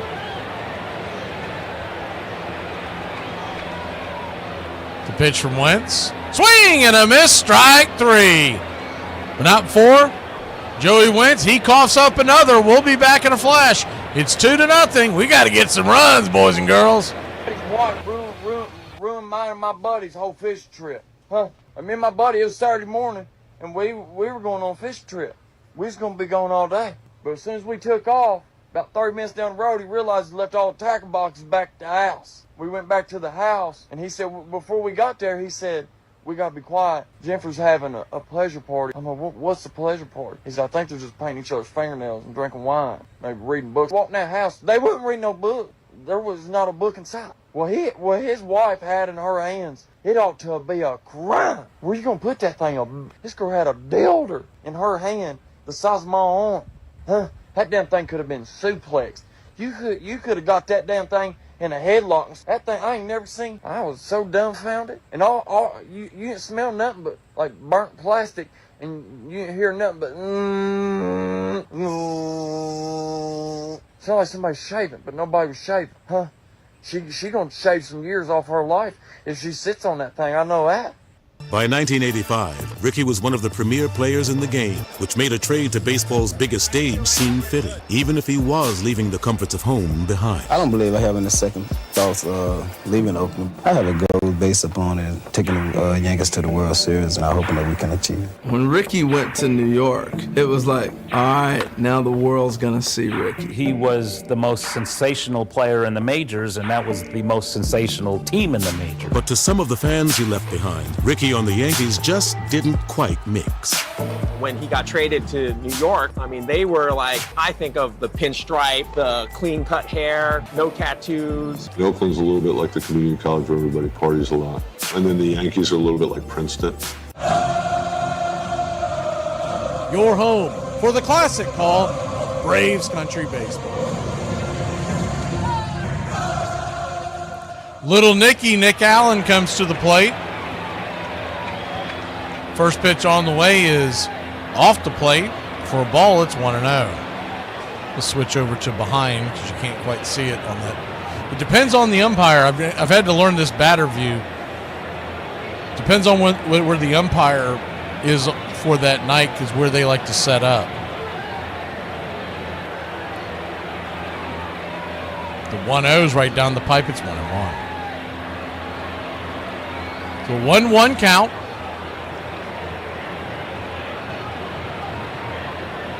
Righty-righty matchup. The pitch, swing, chops it towards first, but it'll go foul.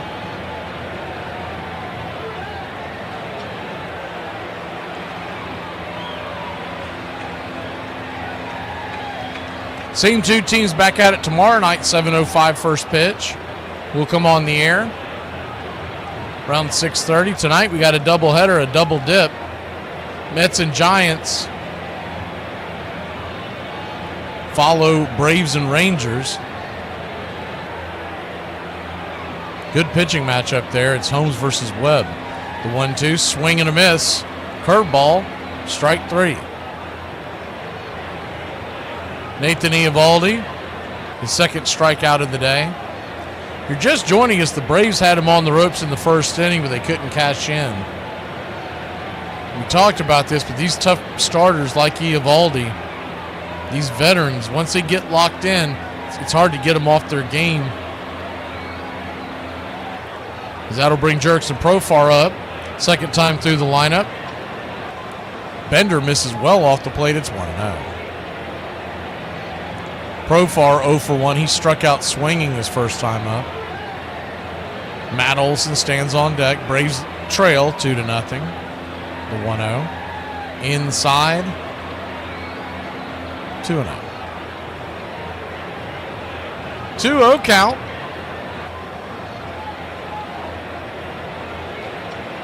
Eovaldi looks in, kicks and flips. 88 on the outer edge, 2-1. He's been calling that all day long.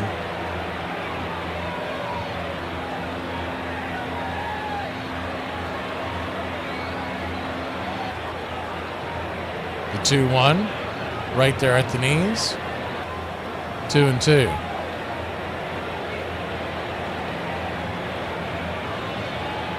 Jurickson Profar batting just .241 on the year.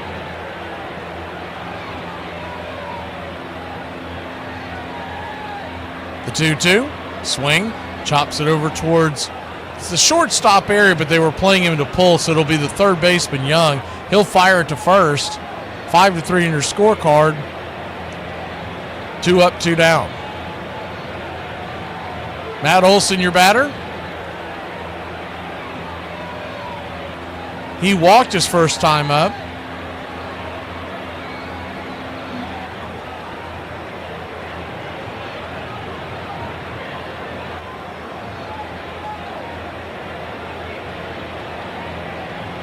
First pitch to Olson is inside. Cutter misses.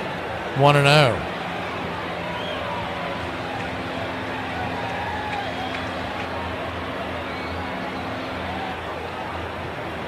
Righty lefty. Olson sitting on 18 home runs for the year. The 1-0. Swing. Chops it foul down the line. 1-1.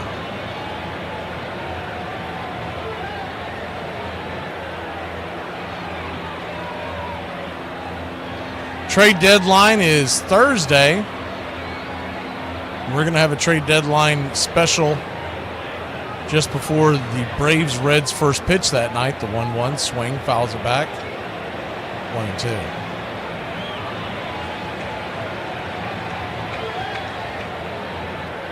Do believe the Braves will be involved in a ton of trades, more so outgoing than incoming.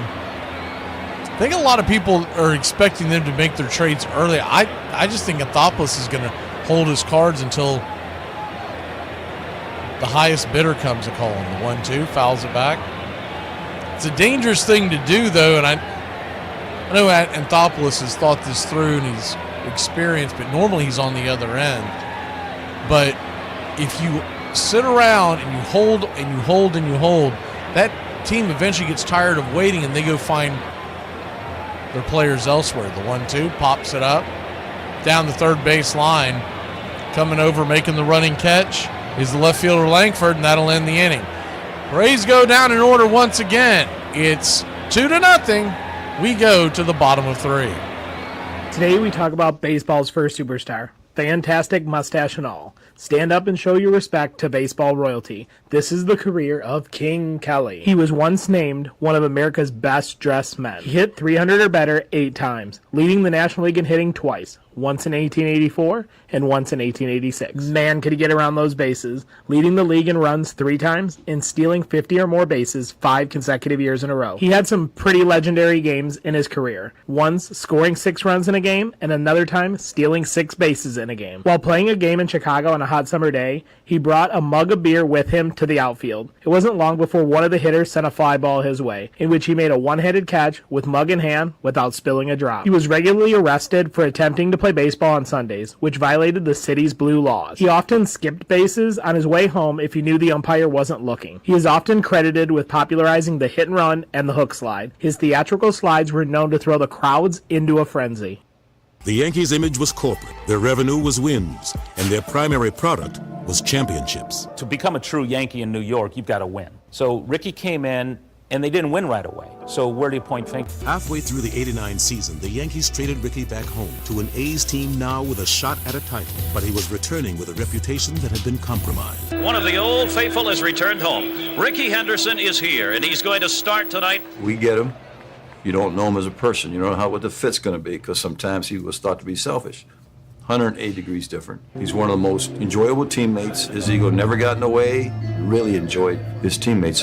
But that aside, what he brought to our club. He's aboard again, all 3 times. There aren't many leadoff men who can launch one like that. He's one of the greatest leadoff men of all time. He just added that spark.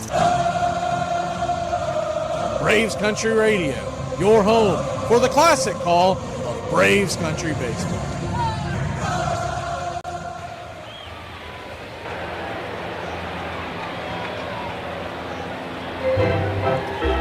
Welcome back. First pitch is a drop butt in front of home plate. Murphy jumps on it, fires it to first.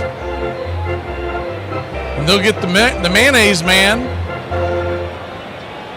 on a 2-3 put out. One away. Hellman trying to catch him napping. Michael Hellman probably seeing a couple of bad throws by Murphy already. Decided, what the hey, I might try to drop one down, but it didn't work. First pitch on the way off of that is a 4-seam fastball to the leadoff batter, Haggerty. It's 0-1.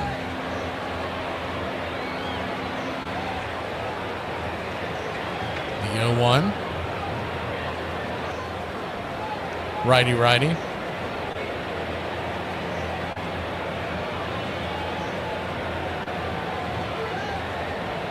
Comes set.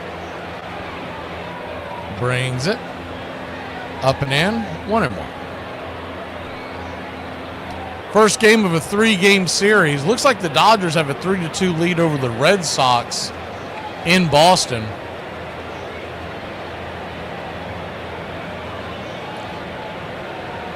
The 1-1 pitch. 4-seam on the outer edge. 1-2.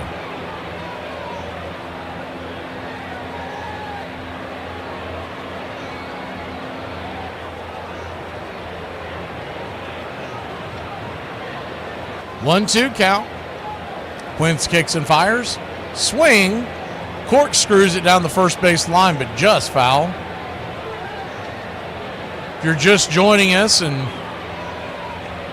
wanting to get caught up, Texas scored a run in the first on a sac fly by Marcus Semien, scoring the leadoff hitter Haggerty, who got to third on a single and then a stolen base and an error by Murphy.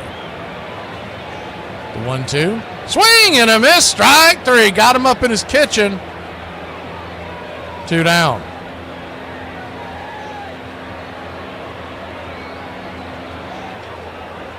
Two down.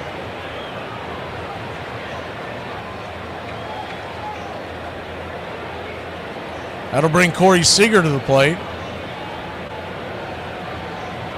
They then got a solo shot by Jonah Heim in the second inning to make it 2-0. First pitch on the way is well off the plate. For a ball, it's 1-0.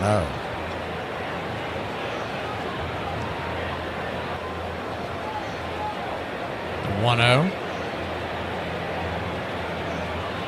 Kicks and fires. Swing. Chops it over to first. Olsen has it. He'll flip it to Wentz, and that'll end the inning. So the first scoreless inning for Joey Wentz and the Atlanta Braves. We'll be back in a flash. We head to the fourth. We'll grab the bats. The heart of the order due up for Hot Atlanta. People who text without emojis, are y'all okay? No, I mean, really, are you okay? Because you're texting like you have a BlackBerry from 2005. Okay, we use emojis nowadays. I feel like anytime someone don't use an emoji, they're mad at me. So you need to stop. You're making me have to up my Alexa Pro. This is the career of King Kelly. It was easy to identify him after a game, considering he often toted his pet monkey on his shoulder. He would do whatever he could to prevent a run. He is the first catcher on record to throw his catcher's mask in the base path in order to trip up the runner who was coming home. One last one for the road. During a tie game, he tracked down a long fly ball, leapt high in the air, and let out a scream before recording the out. In the dugout, one of his teammates asked for the ball, and he responded with the, "How the hell do I know where the ball is? It went a mile over my head." Court is adjourned. King Kelly might be one of the best tricksters in baseball, but he most definitely wasn't the last. Y'all, I never realized how boring my life is until somebody asked me what I like to do for fun. So you mean to tell me when a baby crawls across the floor to get a bottle, it's cute? But when I do it, I need a intervention? Ground ball to the right side, speared by Phillips, flips Eckersley, yes, and the A's are the world champions. You have certain people who you go, that's my guy. And he's your guy. When you see him on the TV, watch him going, he's a champion. You feel like not even knowing him in a city like Oakland, you're like, that's my homeboy. The first line in this book is, yes, I am a hot dog. So he admits it, and he considers that a compliment. Playing Little League Baseball in the hood. We were talking you like, way back, hey, batter, swing. And you like, when they miss or something, you talking You just grow up and it's just in you. Boy, does he hot dog this. He knows this is gone. Watch this turn. He almost goes into the Yankee dugout. Join the country club today to display your Braves pride throughout the ball game. Help support Braves Country Radio. Join the country club today. Welcome back. First pitch on the way from Eovaldi is off the plate, called for a wide strike. Good Lord, it's 0-1. We've been getting those calls too, but I mean, it's comical how far he's off the plate. 0-1, inside 1-1, and your video's not doing it justice. They're adjusting to how he's calling it. 1-1 pitch, down and away. Ball 2, 2-1.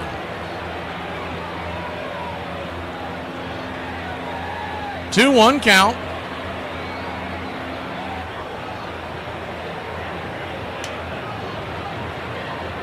Kicks and fires. Swing and a miss. Splitter. 2-2.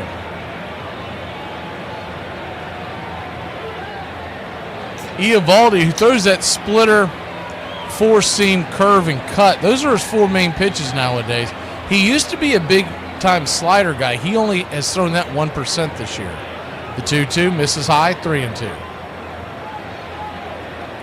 Ronald Acuna Jr. singled his first time up.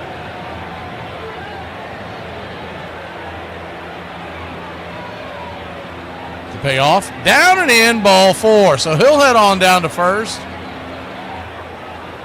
I'm starting to think home plate umpire Brian Onora had never seen a pitch he didn't like for a strike, but there you go.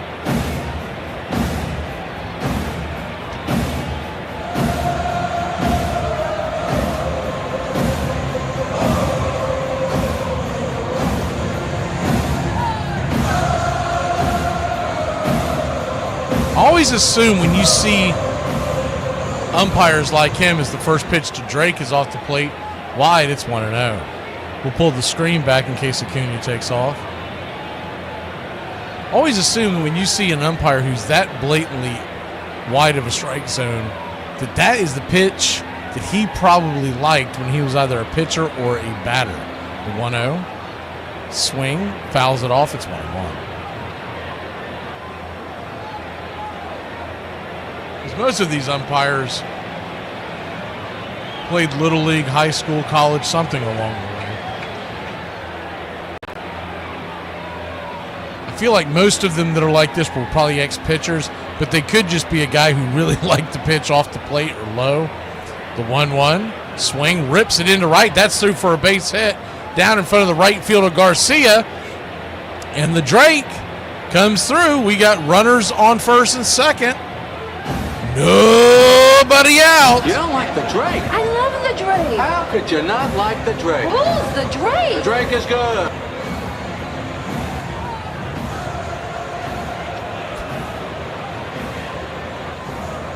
First and second, nobody out, top of the fourth. Welcome back, Kyle. Just saw your note here.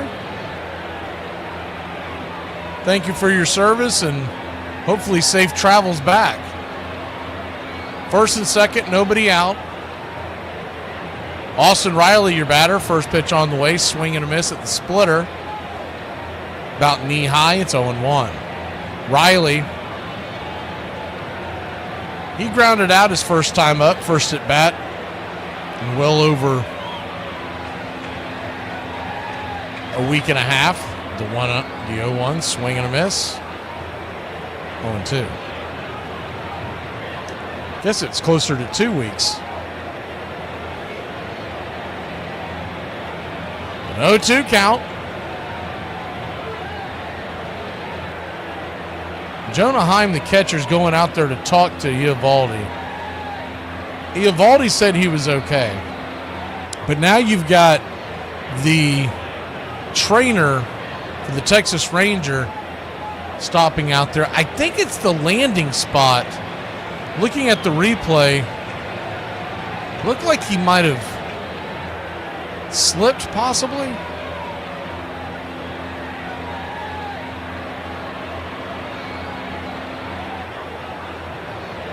And he was kicking dirt out of his spikes. I don't see anything that's egregious, and he says he's okay. Back to the action. The 0-2 to Riley. Swing! Hammers it into the third base dugout.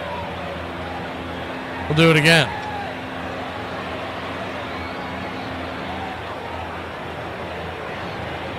First and second, nobody out. Austin Riley at the plate. Standing on deck is Ozzie. In the hole is Sean Murphy. Braves trail 2-0. Top of the fourth, the 0-2 pitch. Swing! Fouls it straight back. Do it again.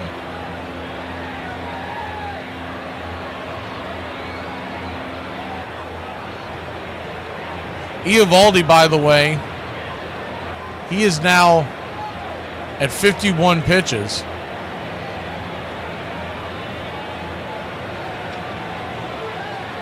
This will be the fifth pitch of the at-bat on the 0-2 count. Here he comes. Swing! Lifts it high into right center field, drifting back and almost colliding into each other were Garcia and Hellman. Instead, Garcia makes the catch. Acuna tags at second. He's heading to third, and the Braves have runners on the corners and just one away. So he didn't get the base hit, but it was a productive out, and you like that.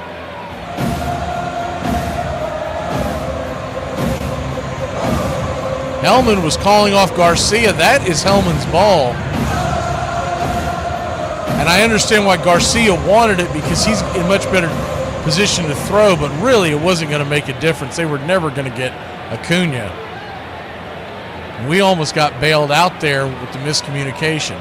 But instead it's runners on the corners and one out. Ozzie Albies the batter. First pitch in the dirt. Curve ball. It's 1-0.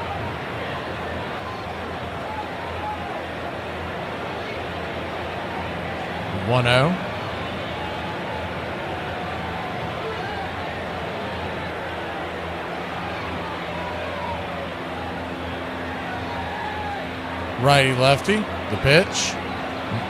P at the knee, splitter, 1-1. 1-1 count. I remember this the last time we were here. The Texas Rangers, their camera booth that sits behind the pitcher mound, it is a strange, is the 1-1, swing, fouls it back, 1-2. It's a strange place that they set that at. It's much more off-kiltered than most of the other stadiums we get the camera views from. But that still doesn't explain these wide strike zones by plate umpire Brian Honora. 1-2 count. Inside 2-2. I guess it's true what they say, everything's bigger in Texas, including the strike zones. Deuce is wild here. 2 on, a 2-2 count. Braves trail by 2.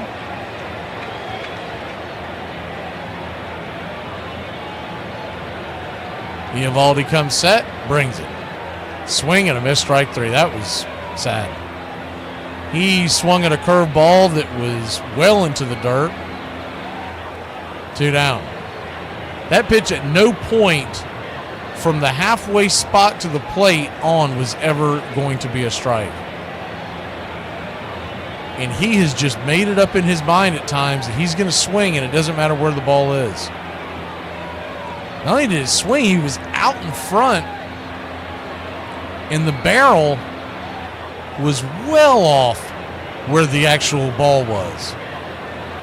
Sean Murphy, the batter, he bangs one in on his foot. It's 0-1. It just doesn't make a ton of sense why he is batting in front of Sean Murphy, and I don't want to hear some excuse about how well you want to break up the righty-lefty. Not when a guy's hitting like the way Ozzy's hitting. You got to put him down as far as you can and hope to avoid it. The 0-1, swing and a miss, 0-2. Not that Sean Murphy's the second coming of Ted Williams, but at least he's got some pop in his bat this year. 16 home runs. Hitting 10 points higher than Ozzy.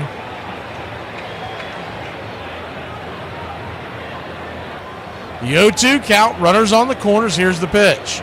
Swing and a miss, strike 3. Top of the order, same old thing. The top of the order gets on, but the bottom of the order, they do nothing. We'll be back in a flash here on Braves Country. Hey, I don't know who needs to hear this, but standing up on a plane and grabbing your bags the second it lands is not going to get you to your destination any sooner.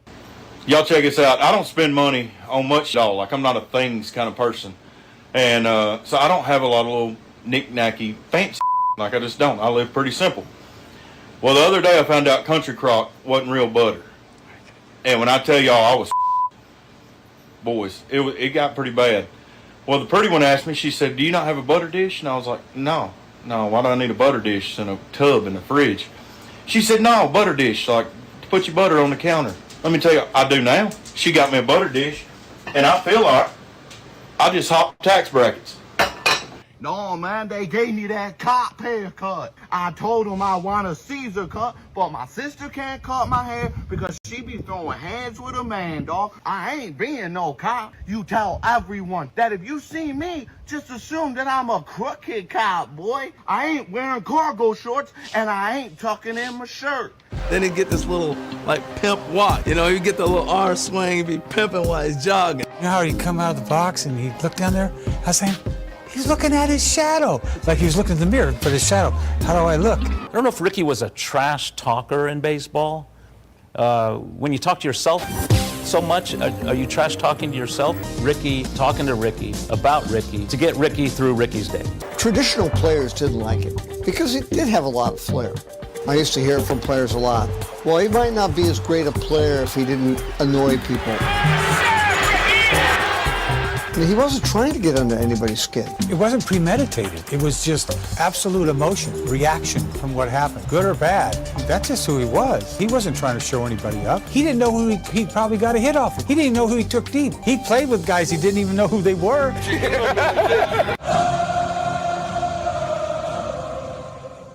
Welcome back to Braves Country Baseball. I don't know what they did. I haven't seen the responses to it and whatnot, but this is pretty interesting. The Boston Red Sox, who are hosting the Dodgers tonight, the first pitch on the way is a 92-mile-an-hour four-seamer. Top of the zone to Marcus Semien, the number 3 hitter. It's 1-0.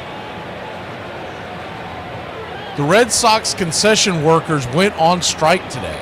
The 1-0 fouls it back 1-1. The only thing I've gotten from the story is that Aramark is the company that is in charge of employing them. I work for Aramark. I can tell you right now, they probably have darn good reason to strike. But the 1-1, swing, lifts it into right field, foul territory. Olsen gives chase, but it'll find you could call it grass, but when it drops and hits the ground, you see sand pop up. So whatever they're playing on here in Texas, it's 1-2. It's not quite AstroTurf, some kind of synthetic. It's really strange when you see the ball hit the. I was noticing that earlier. When you see the ball hit the turf, the beaded sand comes up. The 1-2, down and in, 2-2. So I don't know what they did. I mean, they're putting the game on. The game's in progress, and I'm assuming they're trying like hell to sell something there. But the concession workers went on strike. The 2-2 count. Swing, fouls it straight back.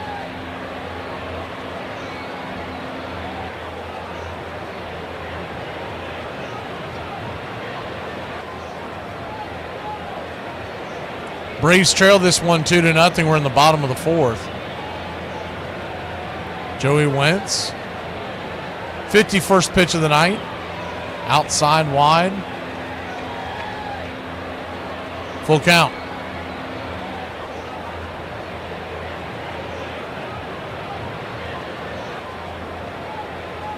Good to see Iron Lung. The payoff pitch. Swing, chops it down the third base line, but that'll go foul. I mean, you think of all the series for them to go on strike on. Red Sox, Dodgers. I guess the only one bigger would be when the Yankees come a-calling. But I guarantee it's sold out regardless. The payoff pitch. Dropped the ball. I guess Simeon did get a piece of it. So just enough to stay alive. We'll do it again. Kind of a half-hearted check swing. I guess he just tapped it. And I guess it's close. He must have got the inner part of the handle. The payoff pitch. Inside ball 4. So he'll head on down to first.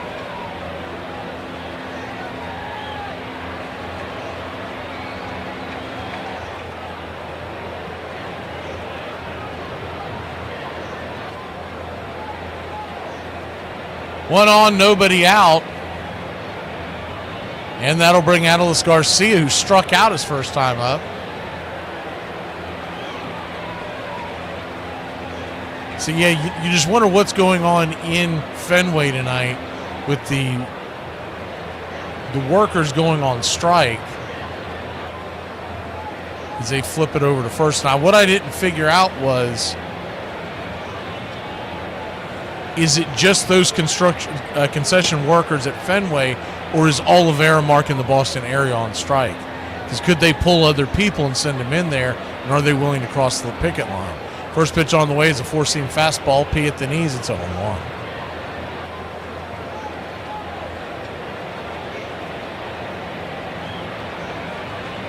Man, that's a lot of money being lost, because even if you found a way to get folks in there as the 0-1, down and in 1-1, they're not going to be nearly as organized as folks who have been working there a while. I have it on a back screen because I'm curious to see who's actually eating in the stands. Is the 1-1 foul back, 1-2. Only thing I've seen so far is people drinking out of cans. I've seen Cokes and beers, so that's flowing, but I don't know if there's any popcorn or anything. As far as I can tell, I haven't seen any yet. I'm sure they've figured out something. Bags of potato chips, something. The 1-2. Down and in. Did he go around? I guess he didn't. 2-2. Looked like he may have offered, but they did not check down the line. Didn't look like Murphy asked for a check down the line, so he must have been satisfied that he didn't go around. One on, nobody out. They're going to flip it over to first real quick.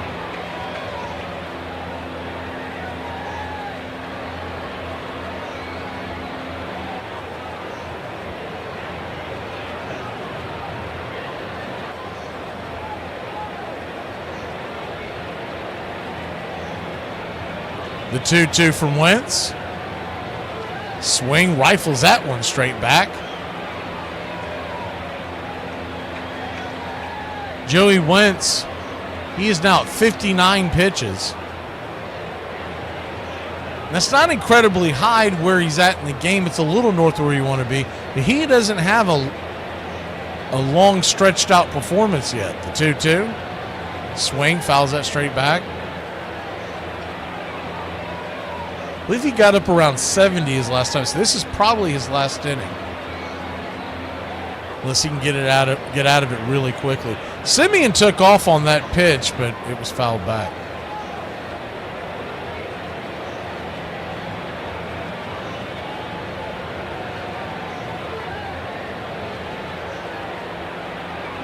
Two count. Wentz delivers. Swing, pops it up. Back behind home plate, out of play. We'll do it again.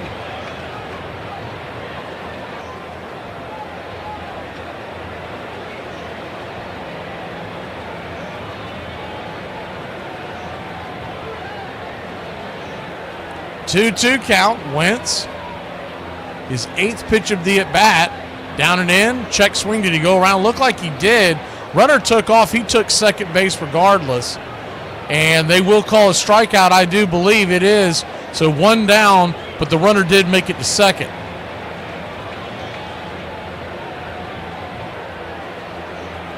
Ball popped out in front of home plate.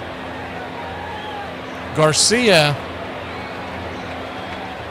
was pinned, and they did call it for a strike 3. They checked down the line, and first base umpire Estabrook rung him up. First pitch on the way is 92-mile-an-hour four-seamer.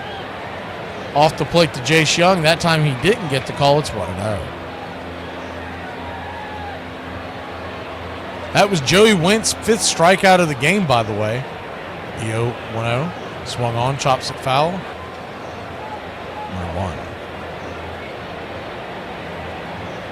And you would hope at least what the Braves have found here in Joey Wentz is a good bullpen piece for 2026.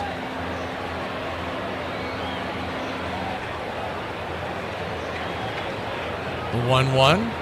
Swing. And a miss. It's 1-2.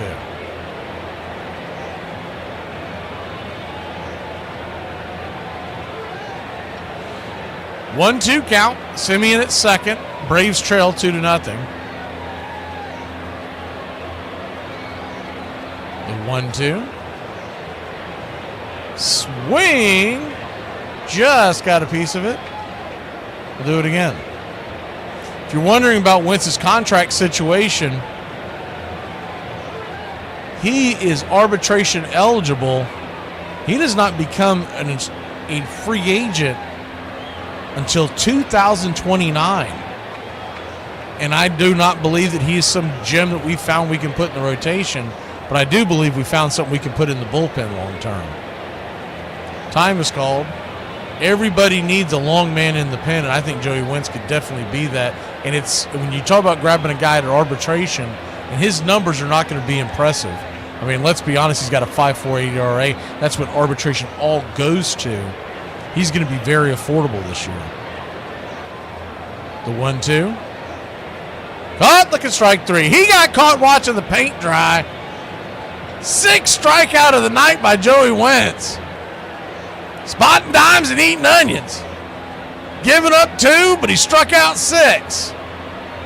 2 down.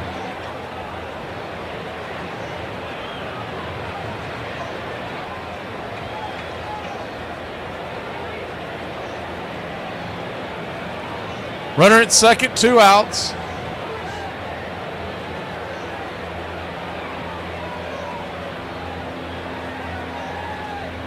Langford, the batter, first pitch swinging. He'll rip it into left field, and that'll get down for a base hit. And it's 3-0 Texas. Simeon crosses the plate. It's a 2-out double. And just like that, all that hard work goes by the wayside with a hanger right in the zone, and Langford made him pay.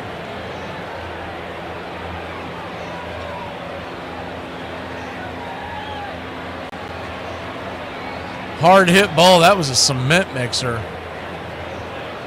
I believe that was supposed to be his curve, and it did not curve. It just kind of hung up there.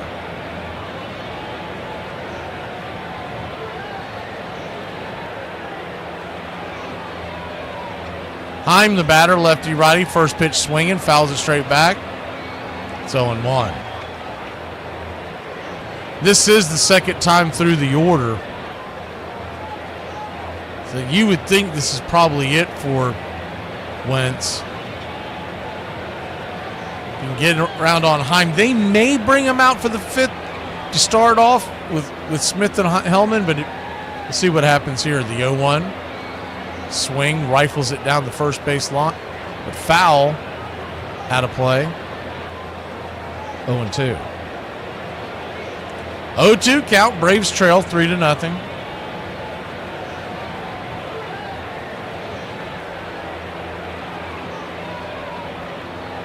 The 0-2.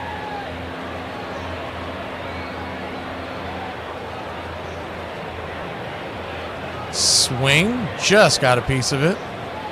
Almost strikeout number 7, but he just tapped it to get it to the backstop.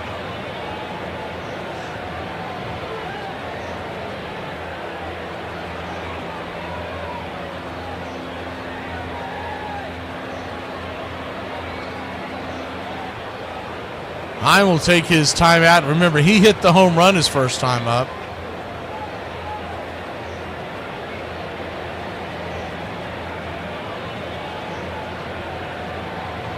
The 0-2 count. Swing. Chops the curveball foul.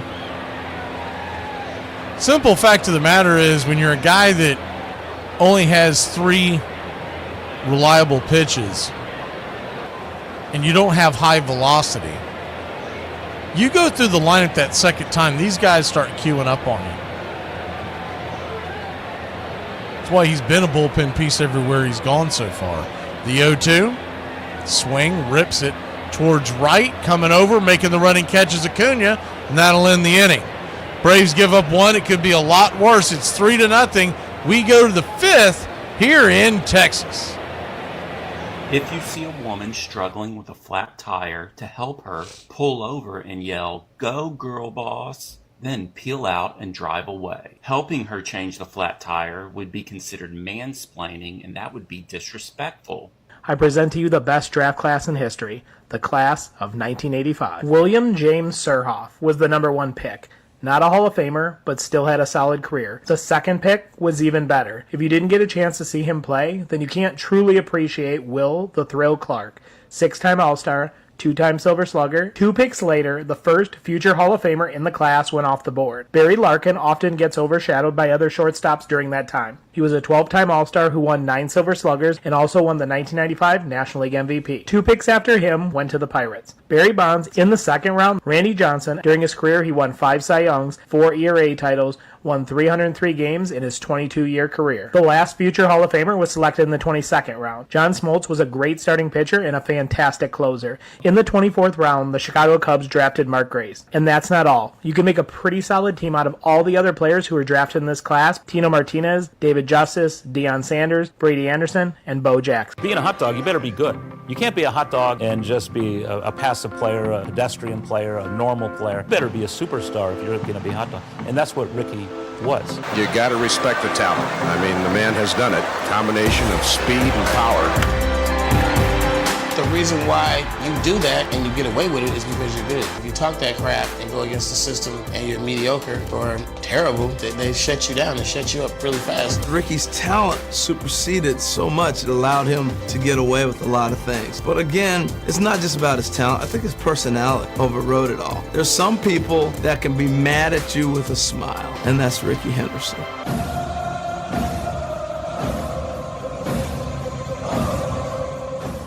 Welcome back. First pitch on the way to Michael Harris is swung on and belted deep down the line. Fouls it into the upper deck. Plenty foul. It's 0-1.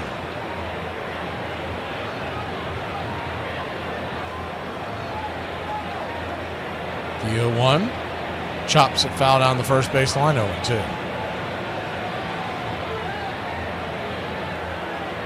0-2 count.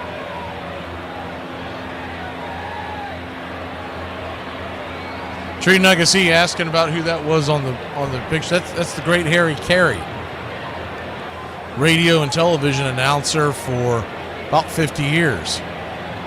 The 0-2 swung on. That ball's dinked into right field, down for a base hit, and the Braves got the leadoff runner on here to start the inning. Good piece of hitting there by Michael Harris. That pitch got just way too much of the plate and Harris made him pay. What they know about that? God bless you, Mike. Keep your game tight. Never know. You know what I'm saying? I got a little razzle dazzle.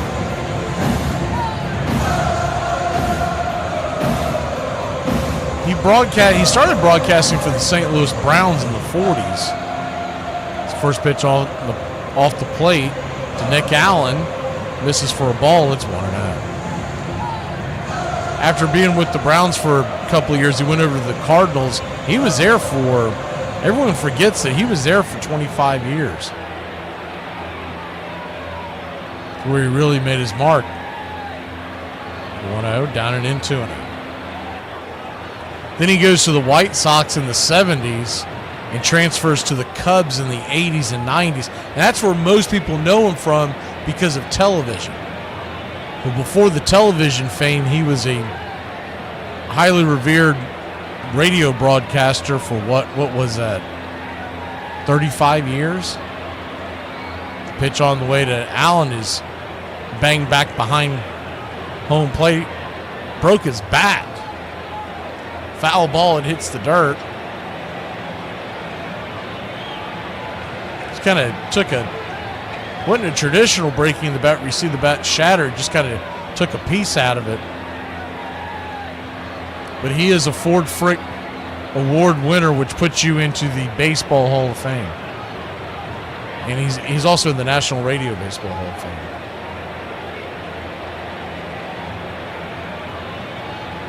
But he's one of the greats, and he was also the dad of Skip Carey and the grandfather of Chip Carey, who were both Braves broadcasters. The 2-1 is a swing and a miss, 2-2.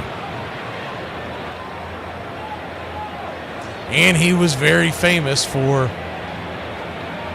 drinking Budweiser in the booth. Is the 2-2, swing and a miss, strike 3. Went away, and that's why we chose him for the American Rebel Beer show card for the Friday double feature that we're doing tonight. And for those who aren't even baseball fans, y'all knew him from the Will Ferrell impressions on Saturday Night Live. First pitch on the way is swung on and fouled down the line, out of play. Jerks and Profar, it's 0-1. Back when Saturday Night Live was funny, long time ago. The 0-1 count.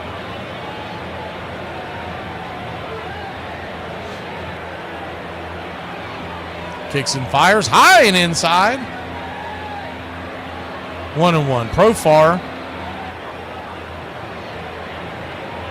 bends out of the way. I don't know why, but he dropped his bat and then looked almost shell-shocked as he goes back to the... That was weird. He just dropped his bat like it was on fire. The 1-1 count. In the dirt, 2-1.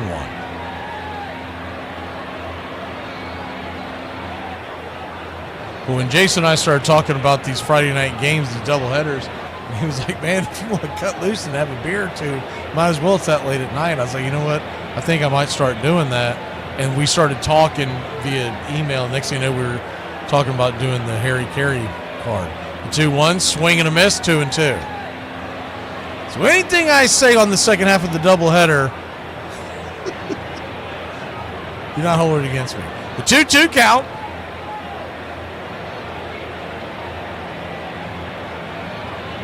Man, Dre, I forgot about Mad TV. They're going to flip it over to first real quick.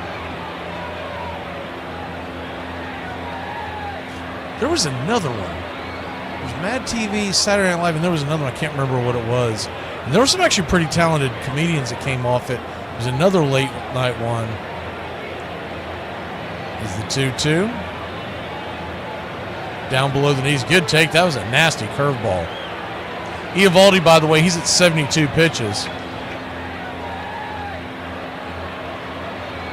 And there for a good run. I mean, what was it? Probably about 5 good years in living color was a blast on Fox in the early 90s. The payoff pitch, swing, chops it foul. In living color wasn't a late night one, Dre. That That was like 7 o'clock at night or whatever on Sundays. I'm talking about there was a third one that was off the, I can't remember the name of it. I actually saw it on a documentary recently.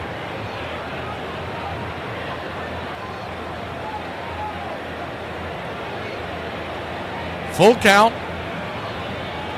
Runner at first, one out, the pitch. High and outside, ball 4. Harris had taken off, but it won't be a stolen base as we've got runners on first and second and one out with the walk by Profar, and the Braves might have something cooking here. Well, the jerks start calling. They're running out of you. It's smart. It's a smart line, and a smart crowd will appreciate it. And I'm not going to dumb it down for some bonehead mass audience. Real quick mound visit.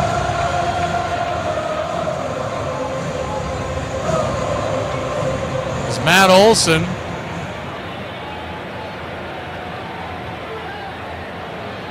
Coming to the plate.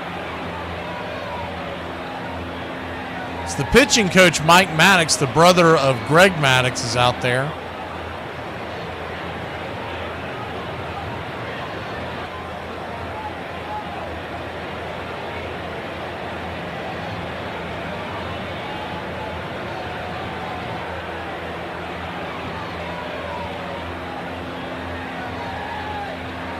So you got runners at first and second. One out, and Matt Olson, the batter, first pitch on the way, is a splitter right there at the knees. It's 0-1. See if we can creep in here a little bit. The left-handed batter should give us a good angle. Nah, never mind. Set up the other way. Never mind. The 0-1. Swing and a miss, 89 up top. 0-2.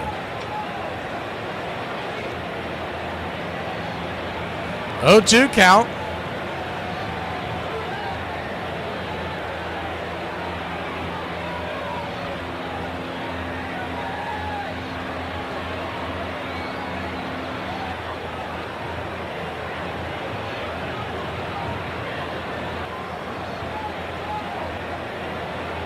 Pitch on the way. Swing and a miss, strike 3. Matt Olson down on strikes. 2 down. Just lulled him to sleep with the curveball. He was well out in front.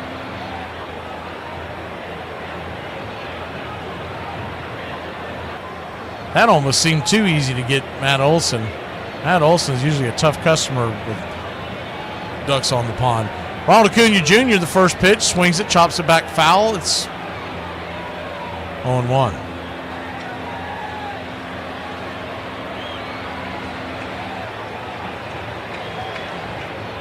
First and second, 2 out. So they'll be running at the crack of the bat. With Profar's speed, if they can get anything. See, that foul hit Acuna in the top of the foot. Appears to be okay. But anything that gets down in the gap should score too with Profar's speed. Looked like they might have broken Acuna's bat, so he'll get a new one.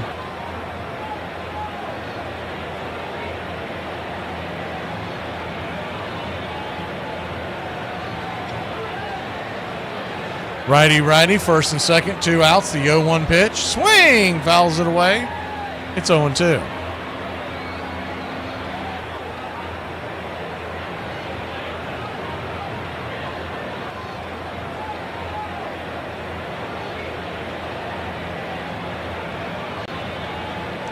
Oh-2 count, Eovaldi. He's about to throw his 81st pitch of the night. Turns around, spins to second.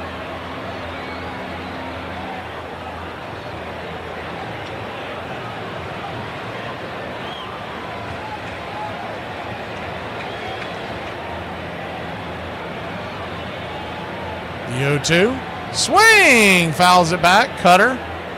About letter high.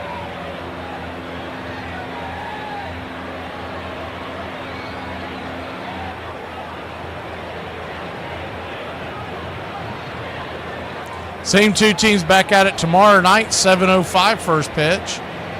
The 0-2 pitch from Eovaldi. Time is called.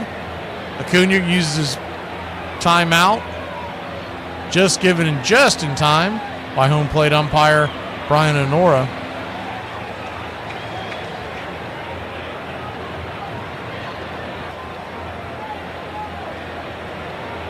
The 0-2 brings it. Swing! That ball's belted deep down the left field line. Just foul. He got all that one, but just foul. That would have tied this baby up. A hanging curveball, and Acuna just missed pay dirt. About 10 feet left of the foul pole. It just curved. Took a left turn at Albuquerque, or we would have had ourselves a brand new ball game. The 0-2 misses high. 1-2. Tried to grab that four-seamer off the edge up top.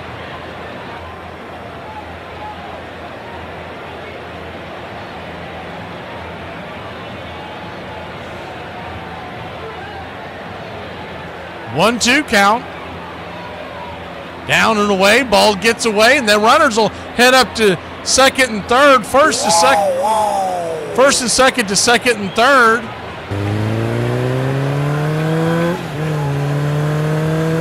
Wild pitch.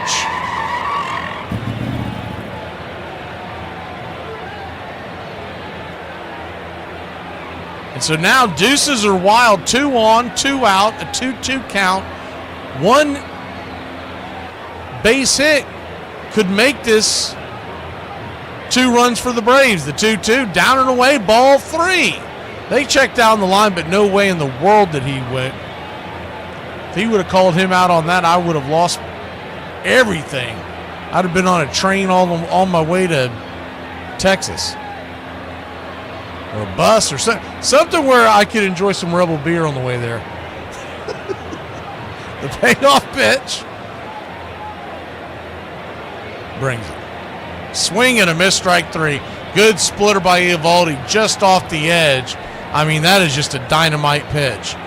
Braves put a couple on but can't get them across. So close with that hanging curve. We'll be back in a flash.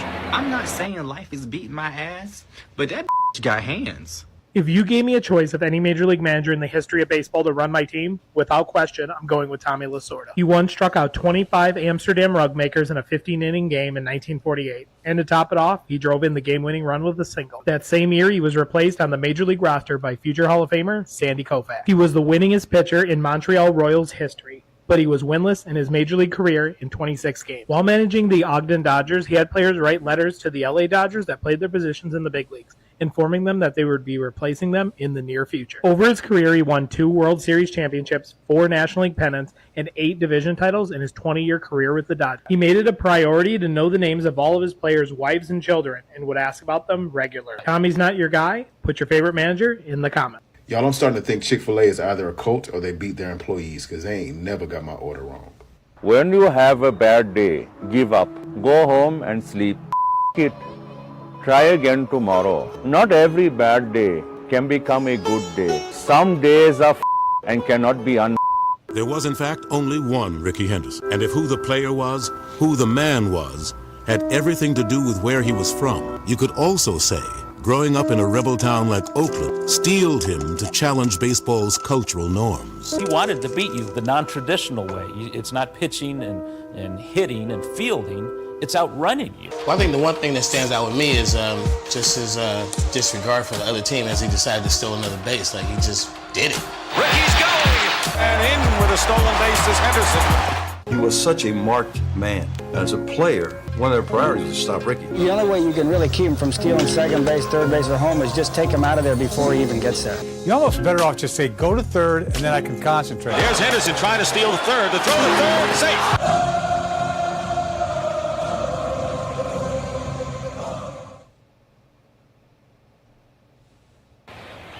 Welcome back. First pitch on the way from Joey Wentz.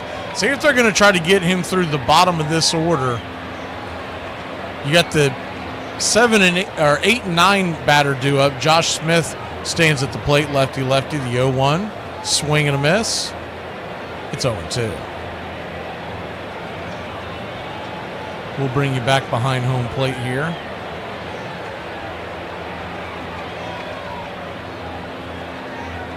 Oh-2 count, lefty-lefty matchup. Brings it. Down and in. 1-2.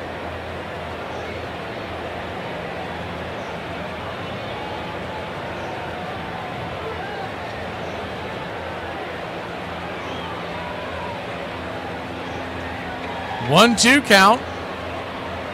Outside wide. It evens up at 2-2.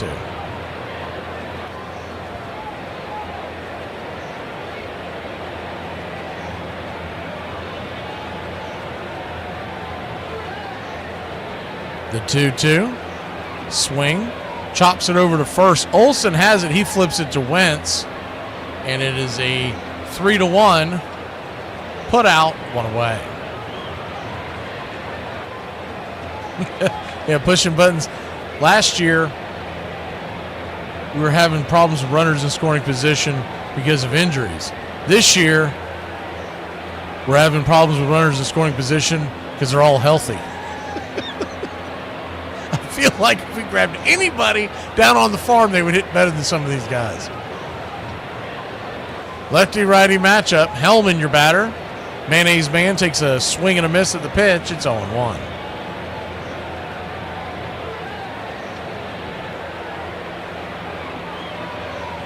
The 0-1.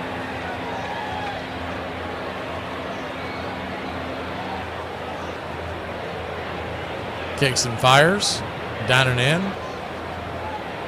1-1. Nah, Tree, the hardest thing to do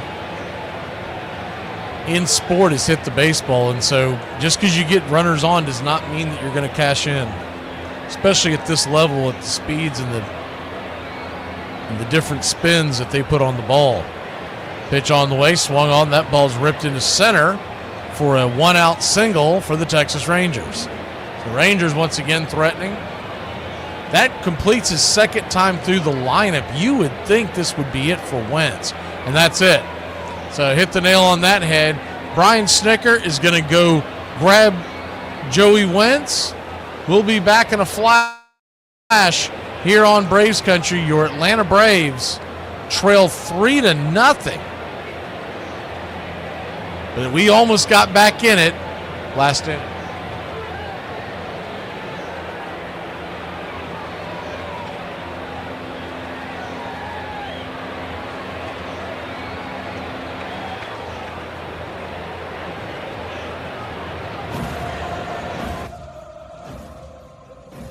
On this date, 1925, Lou Gehrig's grand slam is the difference in the Yankees' 11-7 victory over the Senators. The first baseman's bases juice jack is the first of a record 23 grand salamis that he will hit during his 17-year career. On this date, 1939, the St. Louis Cardinals beat the Dodgers 5-2 at Sportsman's Park using yellow dyed balls. The experiment with the colored sphere, designed to make the ball easier to see for players and the fans, started in Brooklyn last week and will be tested one more time in September at Wrigley Field. And on this date in 1941, the shift is born. White Sox manager Jimmy Dykes becomes the first to employ the defensive alignment against the Red Sox outfielder Ted Williams, who foils the plan when he goes 2 for 5, including a double in Boston's 10-4 loss at Fenway Park. The Chicago skipper will abandon this strategy when the Kid collects 4 hits and 10 at-bats in the 2-game series. And that's your Braves Country Radio on this date in baseball history. Find us on YouTube and Facebook today.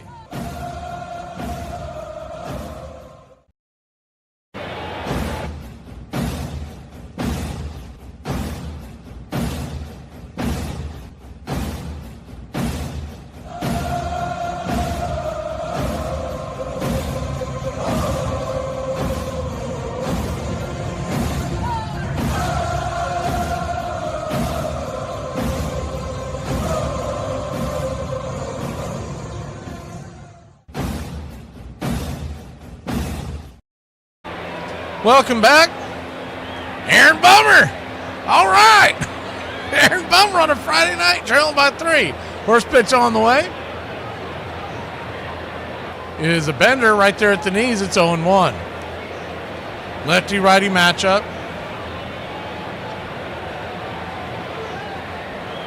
The 0-1. There have been rumors, by the way, that teams have been checking in on Bummer, and I know we think he's just this horrific pitcher. But a 4.32 ERA from a left-hander who can get you out of double plays. The 0-1 swing, lifts it into left, going back on the track, and that's going to get over the head of Profar. Goes off the wall. Profar fires it in the infield, but not before the run scores. Hard hit ball, and it was coupled by the fact that Profar is just not a very good defender out there in left. We've seen this over and over. He misplayed that ball. If he plays it off the hop off the wall there after he got burned, he's going to keep that runner from scoring. But he tries to make the hero play, the Superman play. The ball was well over his head. He leapt for it. If he plays it off the wall there, the runner's going to have to stop at third. Instead, it's 4-0 Texas, and the first pitch on the way is a bender inside. It's 1-0. Now, don't get me wrong, the ball was scalded, so most of the blame goes on Bummer. Is the 1-0. Back to my point before he gives up a home run or something. He is going to be a commodity that folks will want, and I kind of wish they would just say, you know what, let's trade him. I know there are teams out there that think they can use him down the stretch, and fair enough, but let's not bring him back for another year when Joey Wentz can do everything that he does for a lot cheaper. 2-0 down and away, 3-0. That's why you'd like to see some really good outings here by Bummer the last couple of times through, because you could dangle him out there and get rid of his contract for next year. Pitch on the way is a sinker at the knees. 3-1. So a 3-1 count to Seager. Runner at second, 1 out.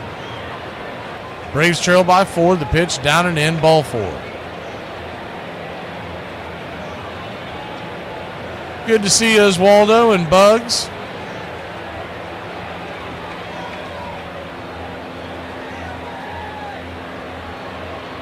That'll bring Simeon to the plate. Dangerous right-handed bat.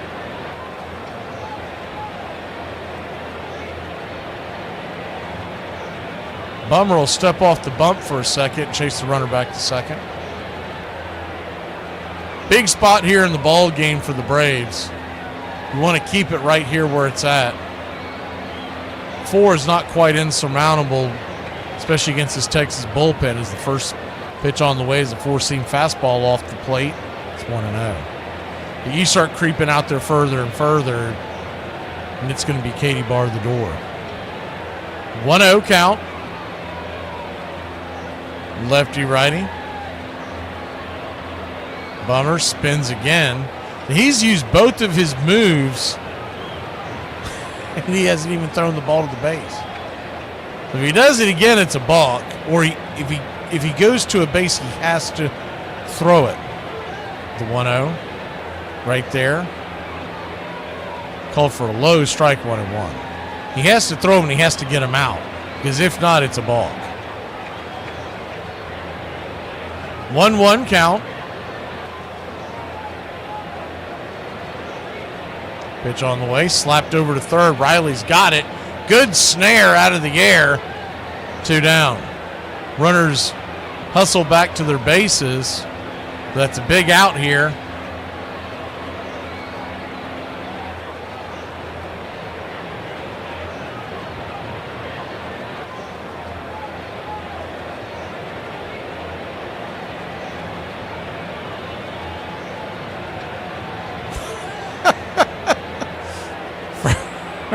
First pitch on the way from Bummer is a strike at the top of the zone. It's 1-0. Gary talking about Greg Maddox going to be a pitching coach. These same people that tell you Chipper Jones is going to be our hitting coach. These guys aren't going to do it, man. The money's not there. The 1-0. right there at the knees, 1-1. 1-1 count. Pudge Rodriguez would be a great bullpen coach. Well, yeah, but as they spin around. Not to mention the fact usually the best teachers are the ones that can't. That's why Mike has been so good all these years. He really wasn't that great of a pitcher. It's very rare that you see someone who was really good at their craft be a good coach.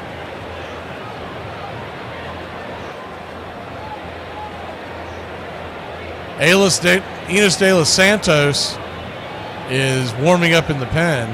Aniel De Los Santos, I should say. The 1-1 fouls back 1-2.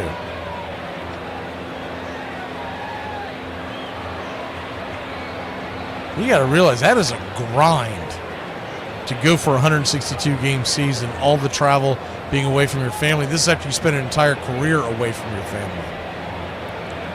The 1-2. Swing, chops it over to third. Good play by Riley. Fires it to first. He throws a dime over to first, and that'll end the inning. Welcome back, Mr. Riley.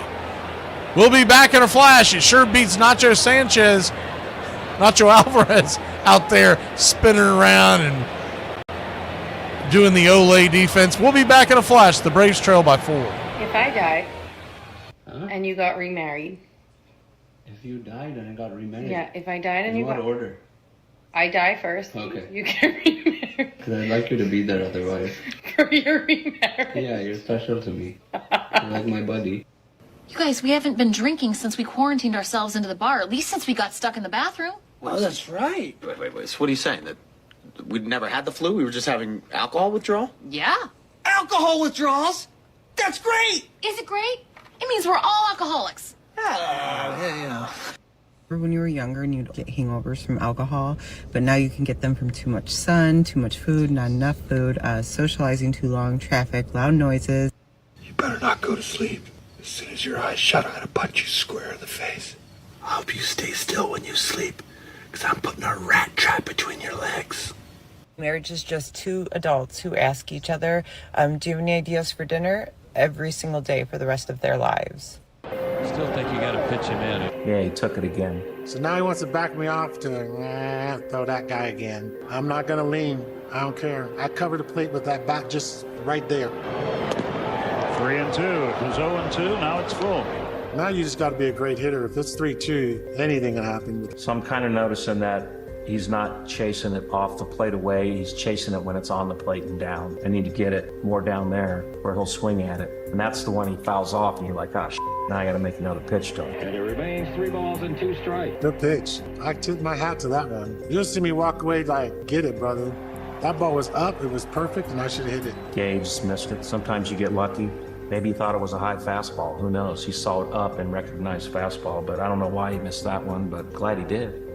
Yeah, it's good stuff. Oh, that was it. Yeah, it was fun. He's great. Welcome back. It'll be Drake Baldwin taking the first pitch down and inside for a ball. It's 1-0. Jacob Webb, our old friend, is now on. So at least we get rid of Eovaldi. 1-0. Called for a strike on the outer edge. 1-1. 1-1 count.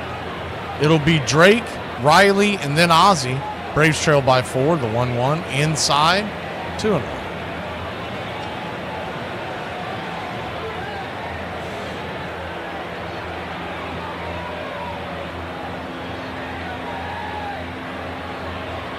The 2-1 to Drake. Swing, pops it up. Shallow left field, making the easy running catch is Corey Seager for out number 1. Jacob Webb, 31-year-old.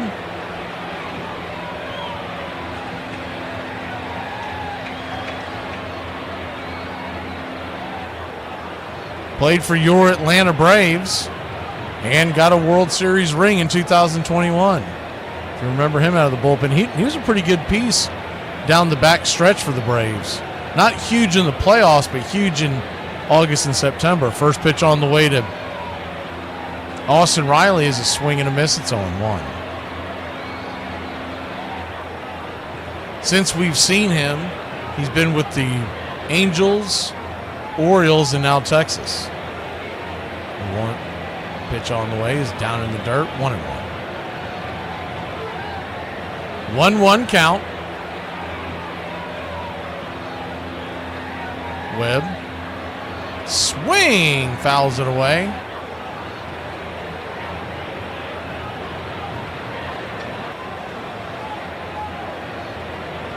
One-two count. Austin Riley 0 for 2, a ground out and a fly out. His first game back coming off the IL. Been gone about 2 weeks. The 1-2. Misses high, 2-2. Standing on deck is Ozzie, smurfing the hole if they can get anything going. The 2-2. Inside, 3-2.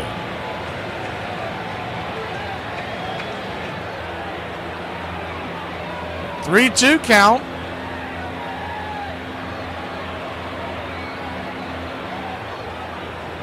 Brings it. Swing and a miss, strike 3. Got him. High heat on the outer edge, 2 down.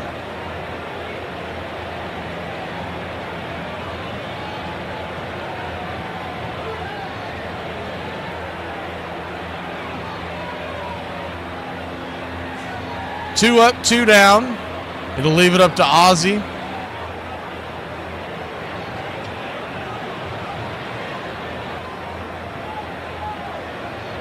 First pitch on the way to the Wiz, 93 up top, misses high. It's 1-0.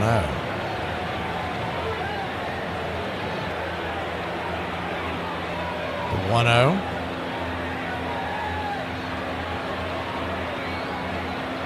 Out and away. 1-1. 1-1 count.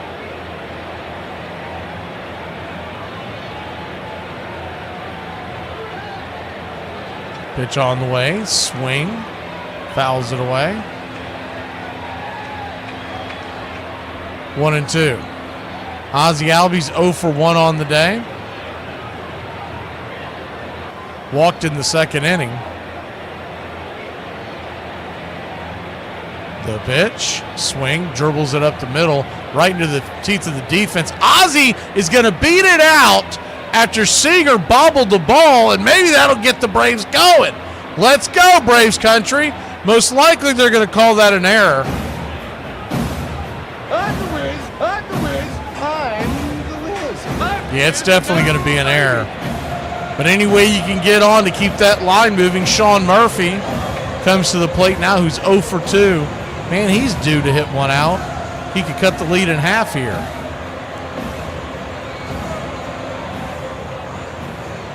First pitch on the way is 93 on the inner cut.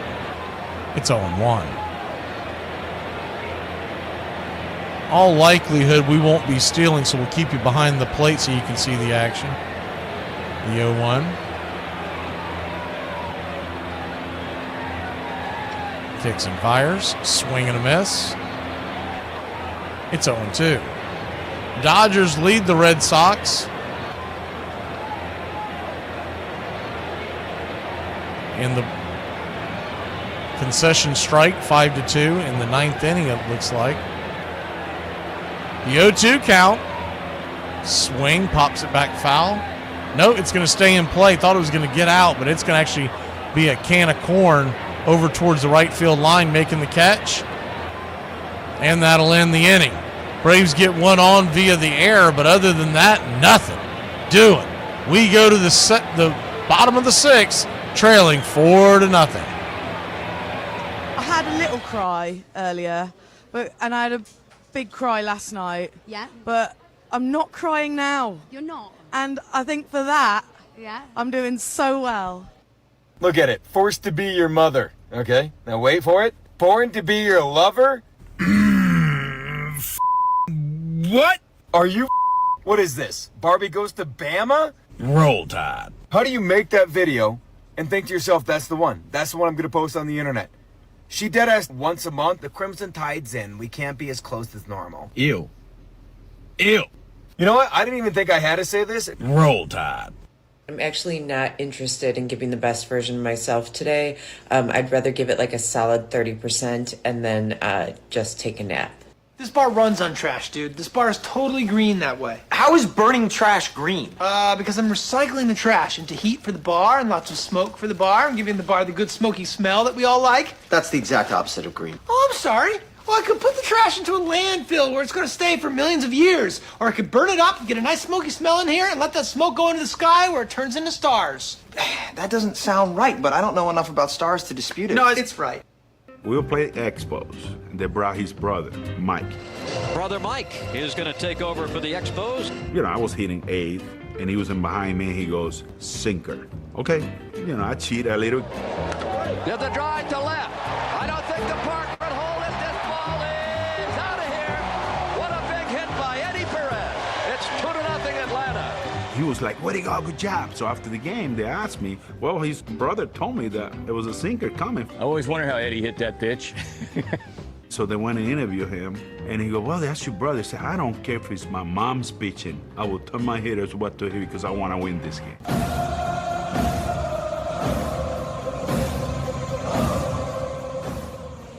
Welcome back to Braves Country Radio.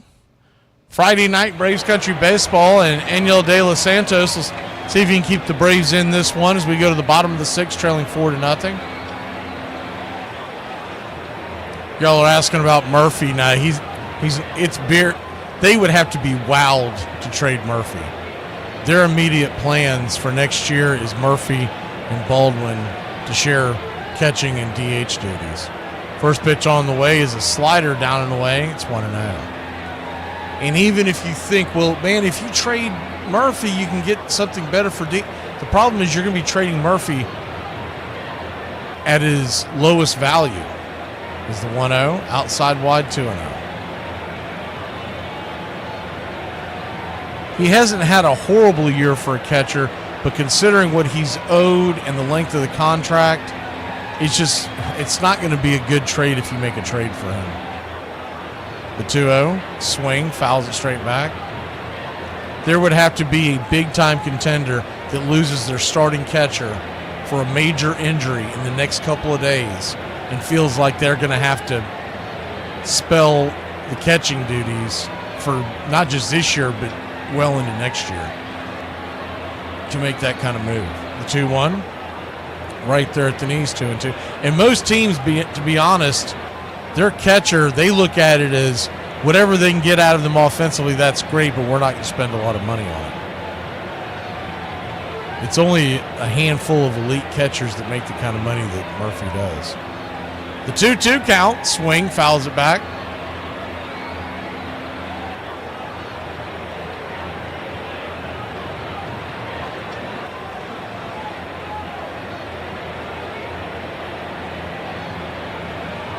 The 2-2.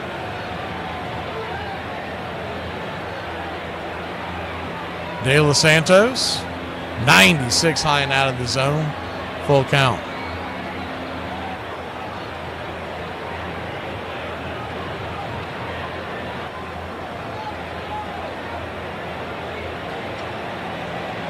The payoff pitch, down around the knees, but called low for ball 4. De Los Santos, another one they could be looking to move. You'd like to see a good outing by him. But instead it's ball 4, and Wyatt Langford the batter.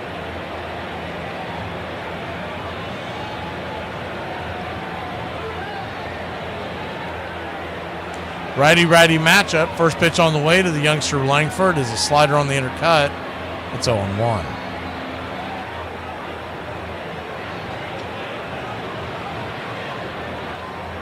The 0-1. Swing, slices it foul, 0-2. De Los Santos this year got a one-year deal for $1.4. He's arbitration eligible for one more season after this one. So he could be someone that we could dangle out there at the trademark. It just depends on who would bite the 0-2. Swing and a miss, strike 3. If you can just send him the highlights of when he's really good, we can get a heck of a trade for him. If not, he'll probably be back with the Braves next year. Because he won't garner a ton of money on his last arbitration deal. So he'll probably be pretty reasonable for them to bring him back as a long man, one of the long men in the front of the bullpen. First pitch on the way is a changeup down the way. It's 1-0. And we all know he hasn't been lights out recently, but he is carrying an ERA of 4.14, and that's not exactly looked upon as terrible in today's bullpens. The 1-0 turns around, flips it over to first.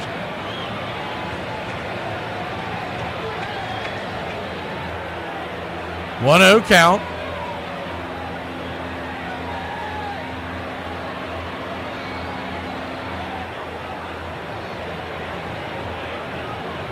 Pitch on the way. Swing, lifts it high into right field, but not very deep. Drifting in, making the catch is Ronald Acuna Jr. for out number 2.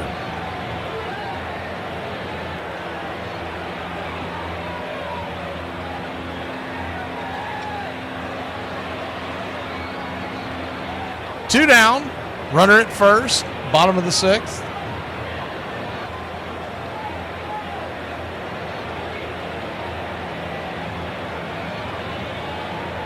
Top of the 7th, you'll have Harris, Allen, and then the top of the order. They're going to flip it over to first real quick to keep the runner close by.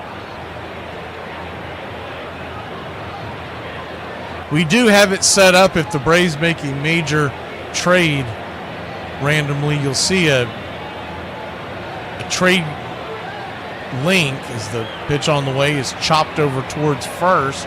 Changeup, just foul to Smith. It's 0-2. So if there's a major trade before the deadline, if it's something really minor, we're not going to jump on. But if it's a major trade worth talking about next week, we will jump on, assuming I'm near the studio. The 0-1 chops it over towards second. Ozzy's got it, flips it to first, and that'll end the inning.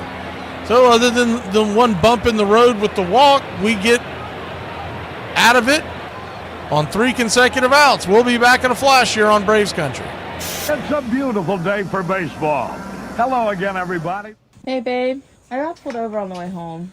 Come on. Seriously? Yes, I really did. What was you doing?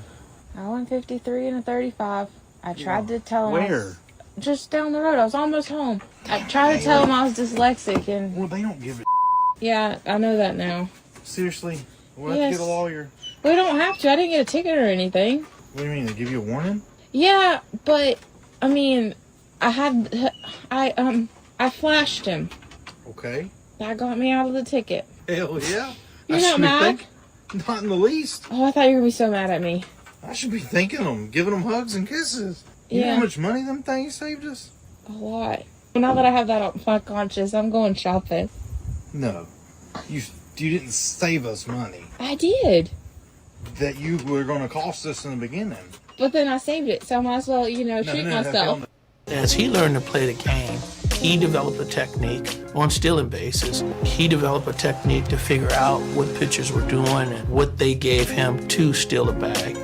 Lou Brock talked about the fear of the bag and how a lot of guys, especially after they've been running for a while, they ease it in a little bit. They only go, they know when it's not going to be that close. He said Rickey Henderson accelerates into the bag harder than any player in history. And people don't appreciate that because they think, oh, Rickey's a hot dog. But actually, he said, he's going to be one of the toughest players who ever played. Well, you could say Rickey Henderson was a football player who played baseball because the way he ran the bases was like a fullback going through the line. The way he rounded the bases was like a wide receiver putting a move on the safety and running for a touchdown. All the things he did, you can kind of equate to the Rickey Henderson being a football player kind of guy. You're home for the classic call of Braves Country Baseball.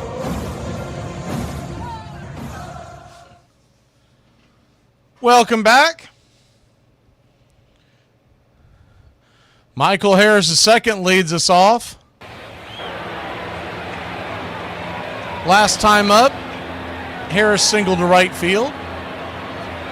He's set to face Jacob Latz, the left-hander. First pitch on the way is sawed-off foul. Lefty-lefty matchup out of play. It's 0-1.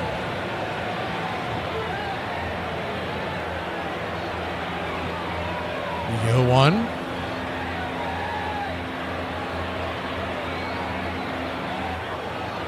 Comes set.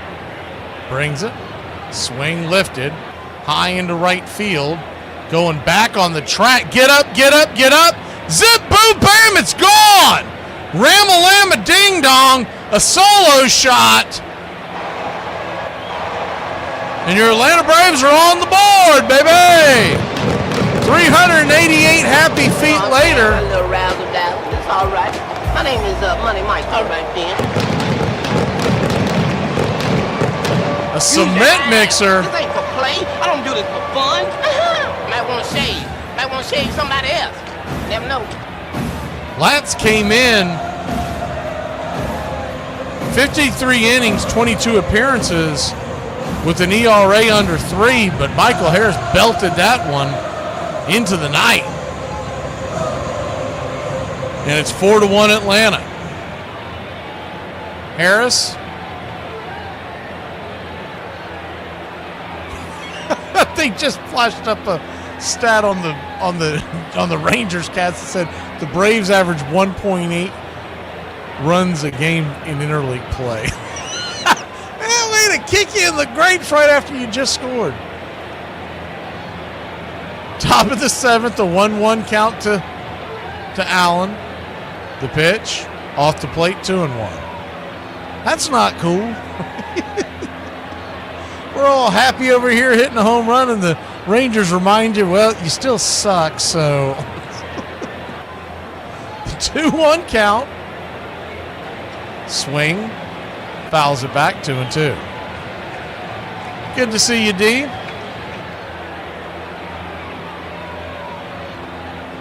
Justin Green Machine. I don't think I saw you earlier, Justin. You've been hiding in the weeds. Everyone loves Raymond Lovelace.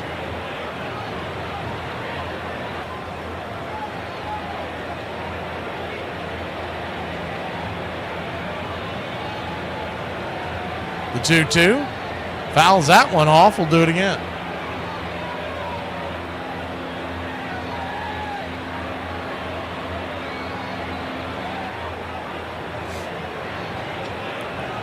Braves trail now just by 3. The 2-2, top of the order, due up after Allen. The 2-2. Swing, slaps that one back foul. He's just peppering the changeup. He's got a 4-seamer that comes in about 94 and the changeup at about 84. And Latz has pretty much been going back and forth with those two on the outer edge, and Allen's just waiting to see if he can square one up. The 2-2 pitch. Swing. Golfs it up into the air. Can of corn. Simeon's got it in very shallow right field. F4 in your scorecard, 1 down.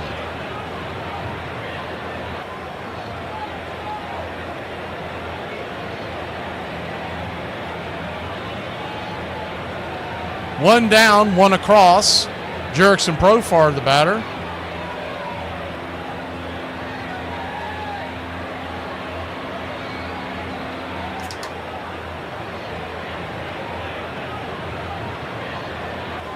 Lefty-righty matchup. Profar 0 for 2. With Olsen on deck.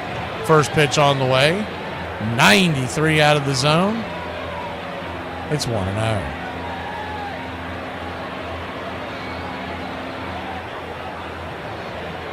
That home run hit by Harris, 388 happy feet.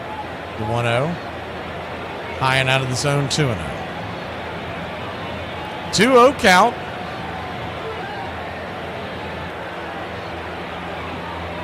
If Profar can reach, the tying run would come to the on-deck circle. 2-0 right down the pipe. Looked like his changeup 84 miles an hour, 2-1.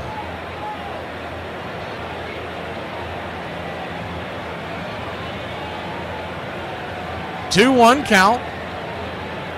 High and out of the zone, 3-1. Standing on deck is Olson. They do have a left-hander warming up in the bullpen for Texas. Trying to make it, I think that's Hobie Milner. The 3-1. Up high, ball 4. So he'll send him down to first. We've got Rudder at first, 1 out. Well, the jerks start going. They're running out of you. And it's smart. It's a smart blind. Bruce Bochy's going to come grab Latz. And I'm not going to dumb it He's down had enough. Bonehead mass audience. And Milner will make his appearance out of the pen. We'll be back at a flash. Braves trail by 3, but Olson coming to the plate with a runner on base. On this date in 1890, in his last minor league appearance, 23-year-old Cy Young strikes out 18 batters en route to tossing a no-hitter in a tri-state contest against McKeesport in Pennsylvania. The right-hander will amass a major league 511 victories during his 22-year career on his way to the Hall of Fame in the major leagues. On this date, 1908, in a confrontation of future inaugural Hall of Famers Honus Wagner and Christy Mathewson, Honus goes 5 for 5 off the Giants starter in the Pirates' 7-2 victory over the Giants in front of 30,000 at the Polo Grounds. Pittsburgh shortstop holds up a finger after each one of his hits collected to the New York right fielder Mike Donlin, who goes hitless as he passes him for the National League batting league. And on this date, 1955, Joe DiMaggio, who retired after 13 seasons with the Yankees and a .325 batting average, is inducted into the National Baseball Hall of Fame. Joltin' Joe was voted as the greatest living ball player during a poll by MLB in 1969 by the Baseball Writers Association. And that's your Braves Country Radio on this date in baseball history. Find us on YouTube and Facebook today.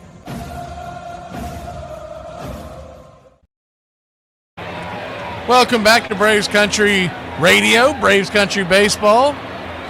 Top of the 7th inning. Good time to grab yourself an ice-cold American Rebel beer. See if we can get back into this sucker.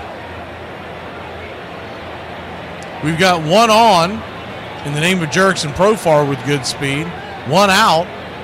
And we have Matt Olson at the plate. Lefty-lefty matchup. First pitch on the way is a strike at the knees on the outer edge. It's 0-1. The 0-1. Kicks and fires. Swing! That ball's hammered over to second, and they're going to double them up. A L4, 4-3 double play. Wow. That ball was hammered, but right at the second baseman. We'll be back in a flash. And you can't put that on Profar. That ball was hammered, and it was a bang-bang play. We'll be back in a flash here on Braves Country. All right. I can't see you. Let me hear you. A 1, a 2, a 3. Me out to the ball.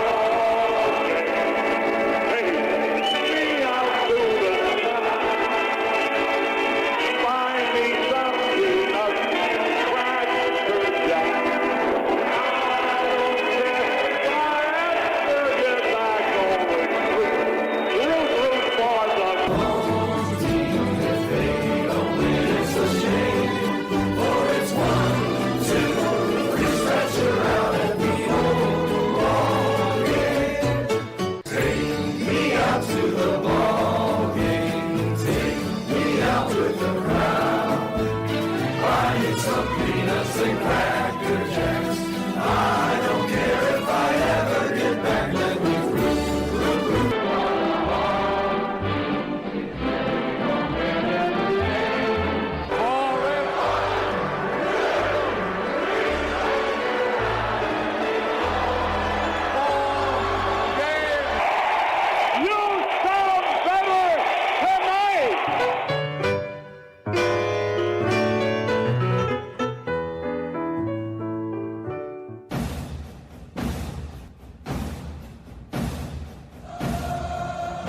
Atlanta Braves trail by 3 as we head to the bottom of the 7th. Texas Rangers will grab the sticks. Rafael Montero, speaking of a guy that they're dangling out there for a trade possibility.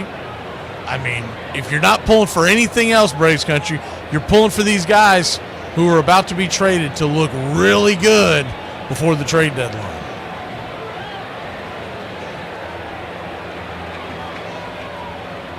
Four to 1 your score, bottom of the 7th.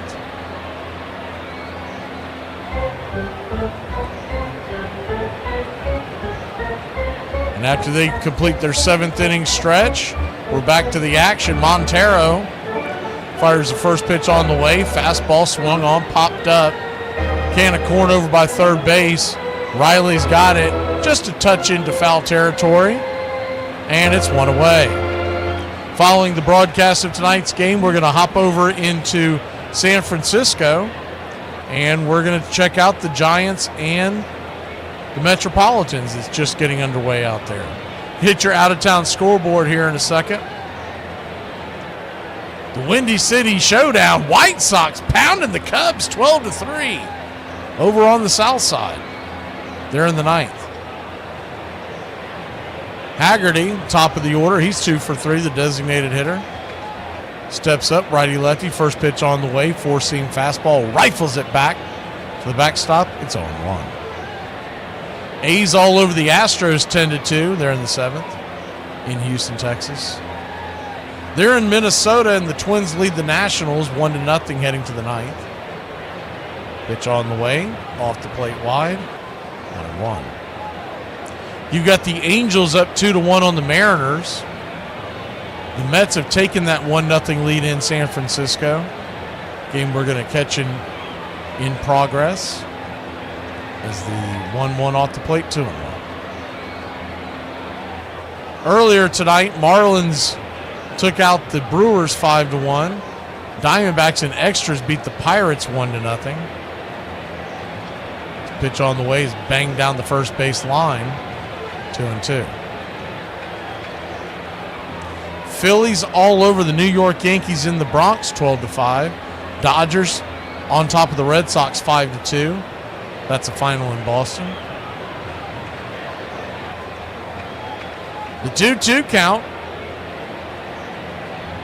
Swing and a miss. Strike 3. High heat. Couldn't catch up. 2 down. Reds down the Rays in Cincinnati, Ohio. 7-2. These are all finals. Blue Jays and the Tigers, they were in Detroit, Michigan tonight. Blue Jays 6, Tigers 2. And in St. Louis, after some almost fisticuffs, Cardinals take out the Padres 3-0.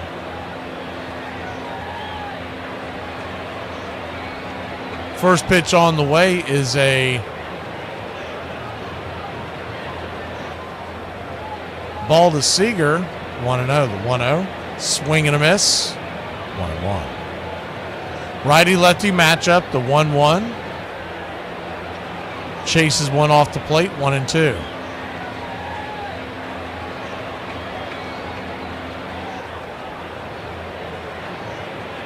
One-two count. Trying to chase that splitter again. This time he laid off of it. Evening up the count at 2-2. It was Nick Pivetta on the mound, by the way, that hit Contreras. The 2-2. Swing, chops it over to first. Olsen will flip it to Montero, and that'll end the inning. Rangers go down 1-2-3. We go to the 8th to see if we can get back in this one. It's 4-1 bad guys. We listen and we don't judge. I'm 27 years old, and I didn't know condensed soup means that you had to add water to it. So I always ate it without water. What's your name? Isaac. Isaac. What do you rate me out of 10? I'm happily married, so it would not rate you. So. Okay, so if you had to rate me, if you didn't have a wife, come on. I'd be a 1. It's a little desperate, that's why. So. The most important person in my life is my wife, so she's number 1. You guys like your salad dressing mixed in or on the side? Don't matter to me. Me either. You guys aren't gonna eat salad, are you? Not a chance. No way. Throw these on a grill. If you burn them, we're going to have to eat salad. He walks the fine line between being one of the most intense competitors that you've ever played with and then one of the biggest characters that you've ever played with. King of the practical joke. Some of the things are funny unless they happen to you. Some of those pranks are legendary. You're not going to be disappointed. They never mess with me much. I never mess with anybody. I would watch him. I get this rap of all this stuff. I mean, I got a big base hit to win a ball game in the bottom of the 8th or something. The young star of the Braves, Chipper Jones. And we got these community showers. I was the second one on the left. He was the third one on the left. He comes in, he was like, man, that was so awesome. You know, I could tell you were kind of setting that picture up. I'm so gullible that I'm thinking, wow, Greg Maddux is like picking my brain about hitting. And I can feel people in other parts of the shower kind of snickering. And I looked at them and then I looked down. Sure enough, he was urinating on my leg. It was just good team fun. No, it's just good team fun. Everybody can share in. Braves Country Radio, your home for the classic call of Braves Country Baseball. First pitch on the way to Ron Acuna Jr. is a swing and a miss strike. Lefty-righty matchup as Milner stays out there. It's 0-1. Drake Baldwin due up after Acuna. The 0-1, swing and a miss. Blowing 87-mile-an-hour sinkers up in the zone right by Acuna. It's 0-2. 0-2 count.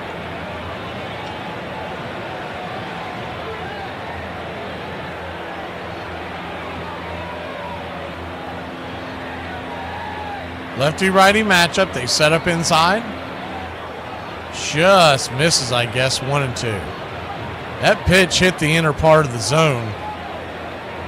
The home plate umpire, Brian Honora, he's been awful his whole career, but he's been awful tonight. The 1-2.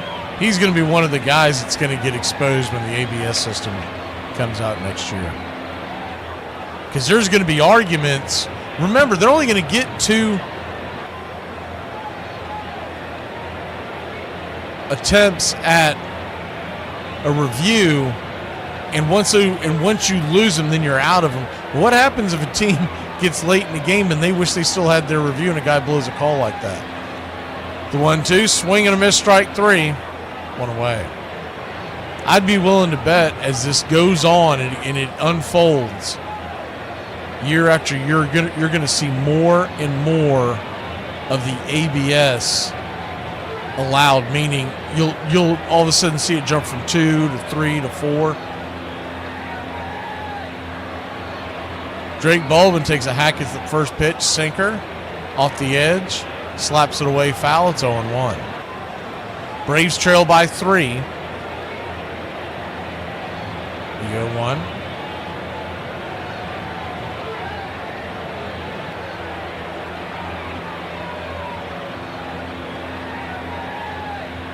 Kicks and fires. Down below the knees. 1-1.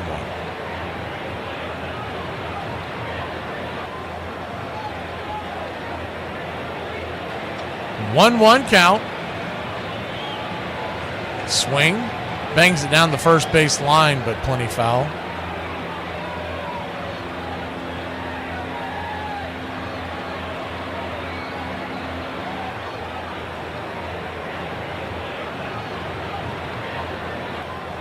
The 1-2. Milner brings it. Swing. Lifts it down the line. Fouling out of play. We'll do it again. Baldwin now batting .284 on the year with 11 home runs and 41 RBI. Heard something pretty positive for you college football fans yesterday is the 1-2 outside wide, 2-2. I think it was yesterday.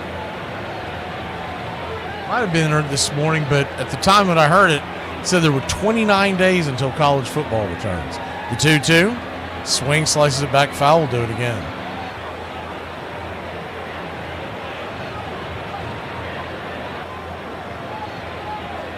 Two count.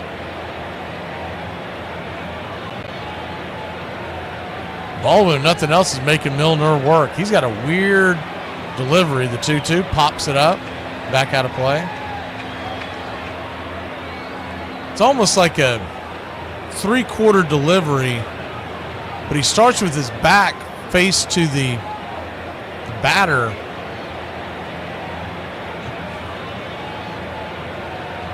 And when he releases it, it's got to be hard to find if you're a lefty. The 2-2 rips it down the line, foul. We'll do it again.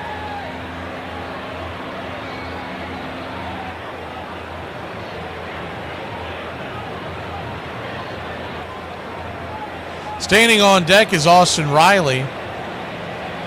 The 2-2 for Milner. Swing, slices that one foul. And he is making him work. This is going to be the 10th pitch of this at bat. You got Riley on deck, and then Ozzie, and then Murphy. Bochy could go to a right-hander after this at bat. Pitch on the way. Swing and a miss, strike 3. Got him under the hands. Chased one in off the plate. 2 down. But after that many at bat, that many pitches, he made him work. Just couldn't get on. It's one of those things where you missed your spot, but it was a better pitch because of it. Yeah, I was right. Bochy's going to come out. This is how managers manage, by the way, y'all. This isn't... he chases wins. We'll be back in a flash here on Braves Country.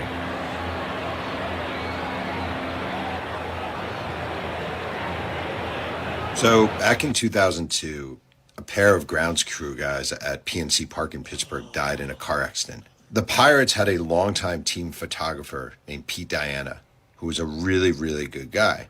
And I interviewed Pete Diana for my biography of Barry Bonds, Love Me, Hate Me, Barry Bonds and the Making of an Anti-Hero. And I could tell early on Pete did not like Barry Bonds. And I asked him why. And he said for years and years and years, when Barry was with the Pirates, Pete would give him free photos. And Barry would ask for this and ask for that. Hey, can you print up that photo? How about that photo? And he would give it to him. So in 2002, Barry's no longer playing for the Pirates, and these two guys die. And Pete Diana decides he's going to do a fundraiser to raise money for the families of these two guys who passed. And every time a team comes into town, he asks if the Stars will donate a signed bat or a signed ball or maybe a signed jersey. And he literally goes team by team. And when the Diamondbacks come to town, Randy Johnson and Curt Schilling sign stuff. When the Astros come to town, Craig Biggio and Jeff Bagwell sign stuff. Barry Bonds and the Giants come to town. And again, Pete Diana knew Barry Bonds for years. And he says to Barry, hey, Barry, these two guys died. I'm doing a fundraiser. Would you mind signing a bat or a ball or something? That Barry Bonds said to him,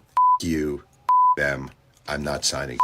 And the quote that Pete Diana gave to me that actually gave me chills was, I hope Barry Bonds dies. That is the harshest quote I've ever received from anyone ever. And I actually understood exactly where it was coming from.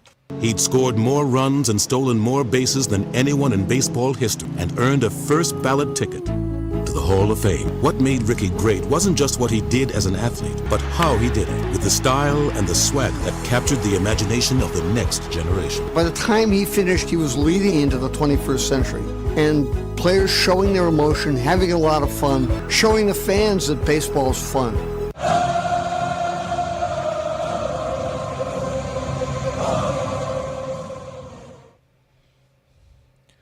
Welcome back to Braves Country Baseball. Pitching change here. The right-hander, Armstrong, set to face Riley. First pitch misses for a ball. It's 1-0. The 1-0. Swing! That ball's belted high and deep.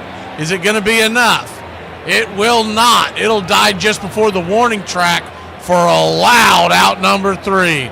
The rake, he surprised as well. He thought that thing might have been gone. We'll be back in a flash. The Braves trail by 3. Bottom of 8 we go here in Texas.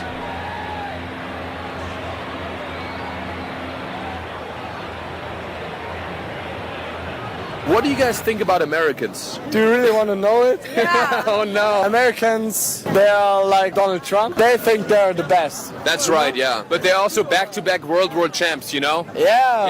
Yeah.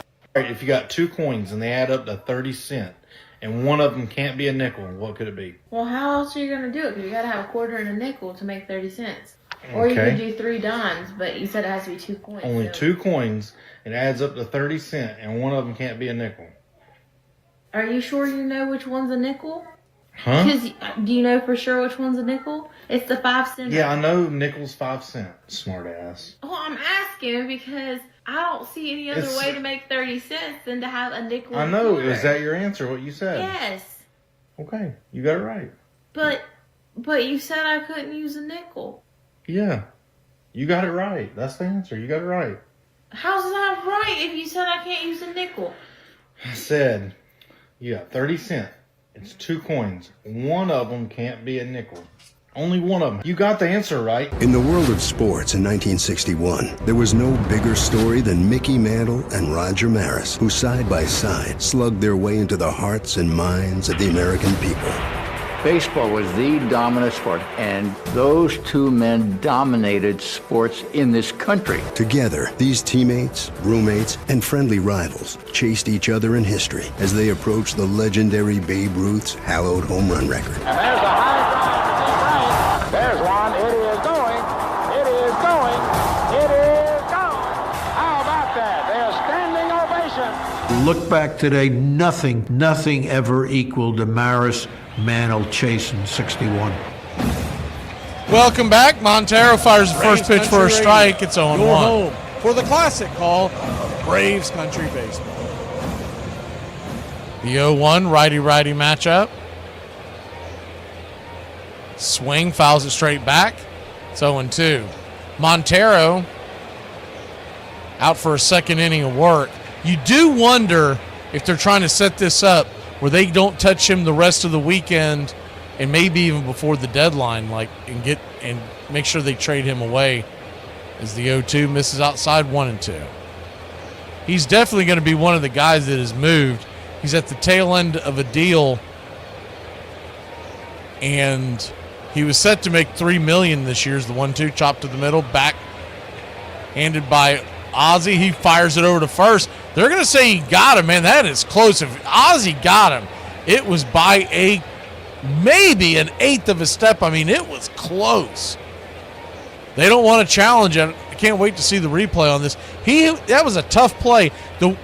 Ozzie's coming from second base on the short side end of second. He fires the ball, and it just hits the back of the glove as his toe is tapping the bag.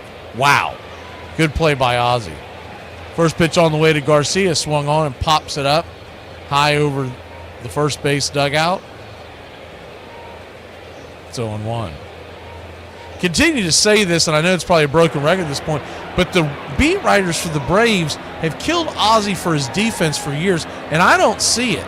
I watch a lot of baseball games, and he's a solid defensive second baseman. Is he 0-1? That ball's chopped into center field. Garcia got underneath it, just kind of dinked it out there, and it's 1 on, 1 out.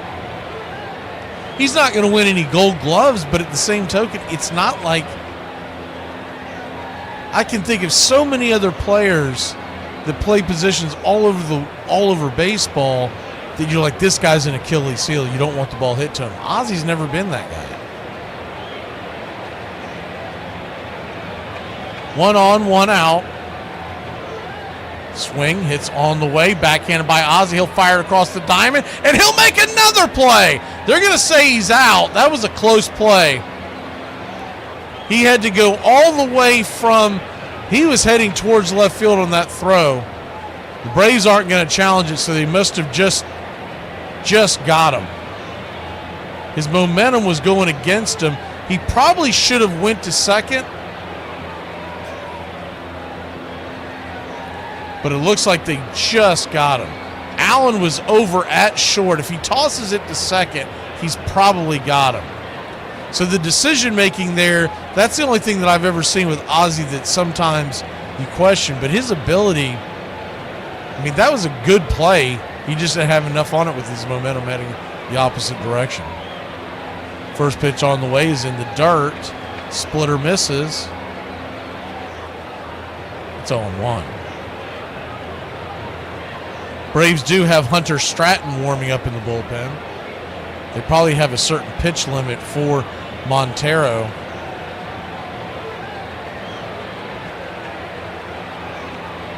The 1-0. In the dirt, 2-0.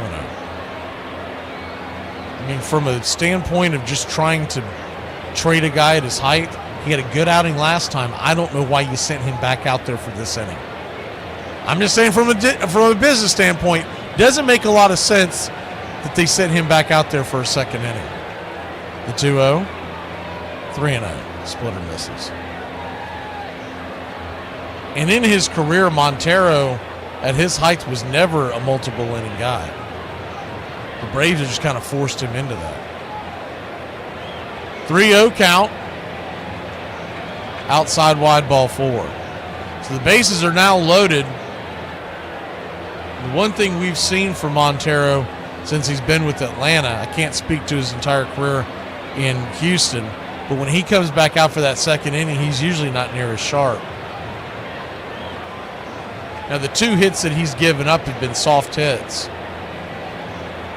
But nonetheless, you wonder if he's running out of gas a little bit. Jonah Heim's the batter. Switch hitting catcher. He'll hit from the left side.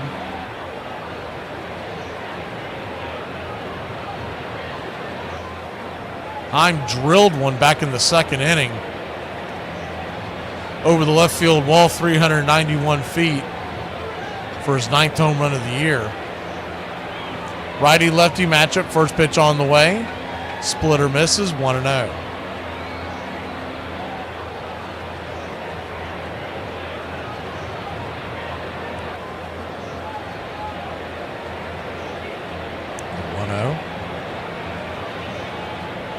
Brings it inside 95, 2-0.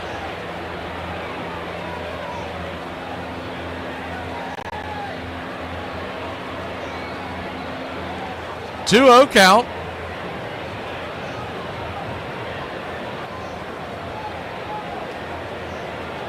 Pitch on the way, 3-0.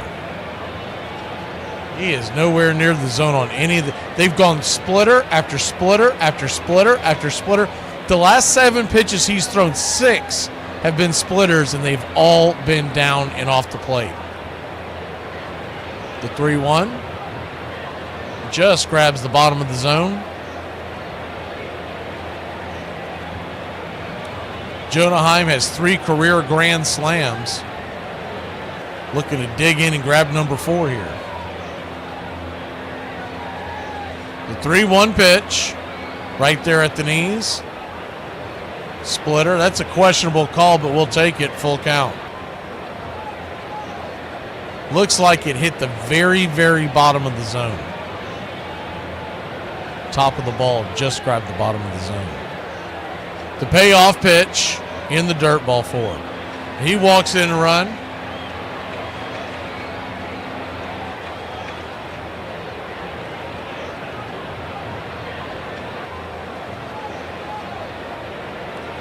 And $1 late and $1 short comes out of the dugout, and we'll be back in a flash. Bases are still loaded. Hunter Stratton coming to the bump, trailing 5-1. And another thing, stop watching my page before I post what you're looking for and you have a stroke. If you're American and someone tries telling you you're too big for your britches, remember this, okay? George Washington was too big for the British, and they need to quit snitching and bitching, wishing you'd fit in your British britches, baby. This is the land of the free. We outgrow our britches every day. December 2nd, abolitionist John Brown was hanged for treason and murder after his failed raid on Harper's Ferry in 1859. Harriet Beecher Stowe's Uncle Tom's Cabin had already stirred Northern consciences about slavery, and Brown's actions turned moral outrage into calls for action. A fervent abolitionist, Brown believed slavery was a moral sin that required violent resistance. In the 1850s, he gained notoriety in Bleeding, Kansas, leading violent raids to oppose pro-slavery forces. In October 1859, Brown attempted to seize the federal arsenal at Harper's Ferry, Virginia, aiming to arm enslaved people for a massive rebellion. His plan failed, and he was captured by U.S. Marines led by Robert E. Lee. After a swift trial, Brown was convicted and executed. To the North, he became a martyr for freedom. The South was horrified that Northerners celebrated him, but learned 3 things from the raid. Their slaves did not rise up, rich and poor white Southerners were united in defense, and the federal government would protect slavery. Their conclusion? The South must maintain control over the federal government and the presidency. Hey, I got a quick question for all my barbers out there. What are y'all doing differently nowadays for a single haircut that costs $75? While McGee had been providing the offense, Joaquin Andujar had made sure the Brewers didn't get anything going, pitching a 3-hit shutout into the 7th inning. 5-0. The Cardinals are out in front of Milwaukee. We're in the bottom of the 7th inning. Right off his knee, and he's hurt. Andujar is hurt. Andujar is writhing in pain on the grass. You know, we made fun of him about that. You know, he was flopping around like a fish on a bank. And the first thing he says when we got him up, he said, "Call my mom and tell her I'm okay. I'm okay."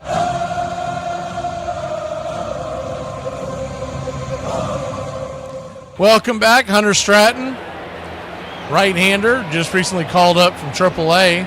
First pitch on the way, and he hits the batter. It's 6-1 Texas. All right, all right, all right. Here we go. First pitch hits the batter. Welcome to Braves country, Hunter.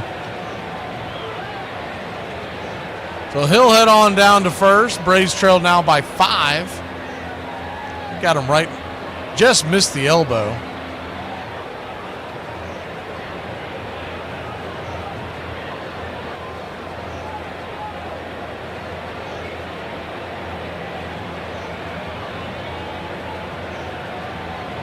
They're checking on him down at first.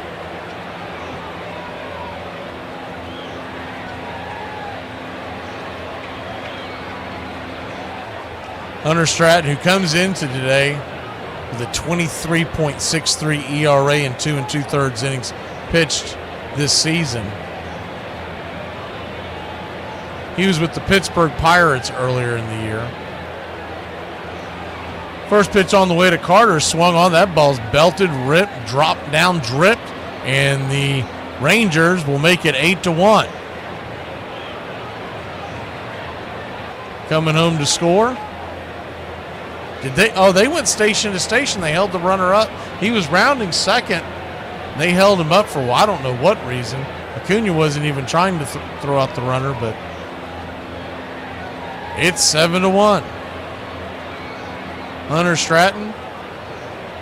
4 games in Gwinnett, had a 1.69 ERA, but of course that's nothing. Just a small stint. Pitched with the Pirates 3 times this year. Once on April 29th versus the Cubs. Once versus the Cubs on May 1st. And once on June 23rd before he was set free at Milwaukee. To give you an idea, is the first pitch to Rowdy Tellez. It's high and out of the zone. It's 1-0. His first outing against the Cubs, 2 1/3 and 1 run. It was a home run. On May 1st, 1 inning, 3 earned runs and 4 hits. On June 23rd, 3 earned runs and 3 hits. 4 hits, excuse me. 1-1 off the plate, 2-1. And the Braves decided they had to have some of that, and they picked him up off the trash heap. So a 2-1 count. Sure, they had some analytical kid with a calculator telling him how good he was. The 2-1. Swing! Lifted into center field. Harris corrals it. Here comes the throw to home. He should beat him. It's going to be close. They got him safe. He is safe. He got him under the tag, and it's 8-1. Bad guys.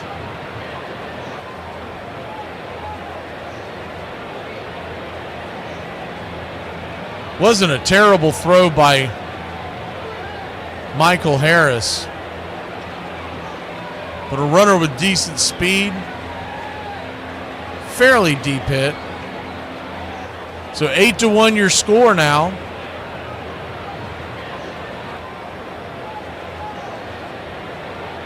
First pitch on the way is 96 out of the zone. It's 1-0.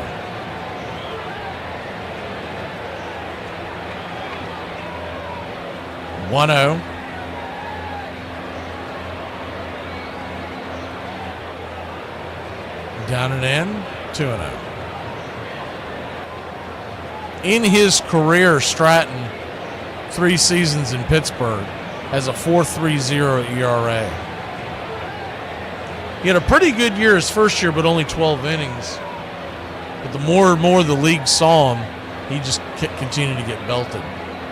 The 2-0 turns into 3-0. 3-0 count. Corey Seager 0 for 3. Walk in the 5th. The 3-0. Outside wide ball 4. So he'll head on down to first. Another walk. Really hard to believe that the Rangers have put all these runs up and Corey Seager's done absolutely nothing.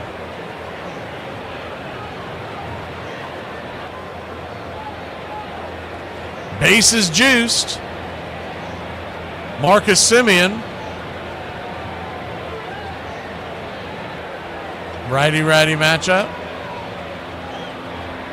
2 outs. First pitch. Swing. That ball's hammered into left. Making the sliding catches Profar. And that'll end the inning. That'll keep the Braves within a touchdown. We'll be back in a flash. See if we can pull it out. Top of the 9th we go here in Texas.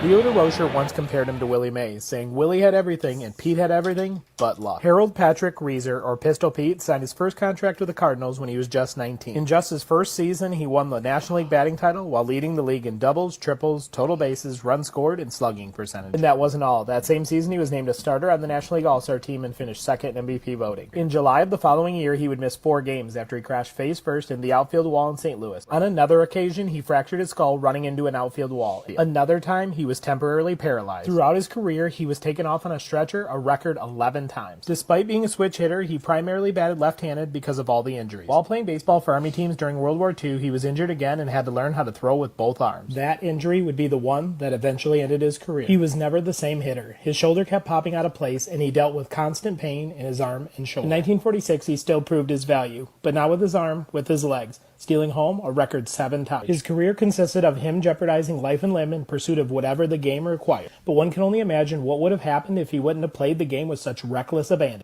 With Andujar knocked out, the Brewers quickly took advantage and loaded the bases. But Whitey was taking no chances, even with a 5-run lead. I brought in Suter because it was the third game, first game in Milwaukee. I knew if we'd win that game, we'd get back to St. Louis. That precluded him pretty much from appearing in the 4th game, so that was kind of the risk Whitey took, not knowing how the next game would go. On this night, though, Suter kept the Brewers' bats at bay, with a little late help from the player of the game. Gorman, it's a high fly ball in the left center field. McGee to the wall, leaps in the air, caught the ball.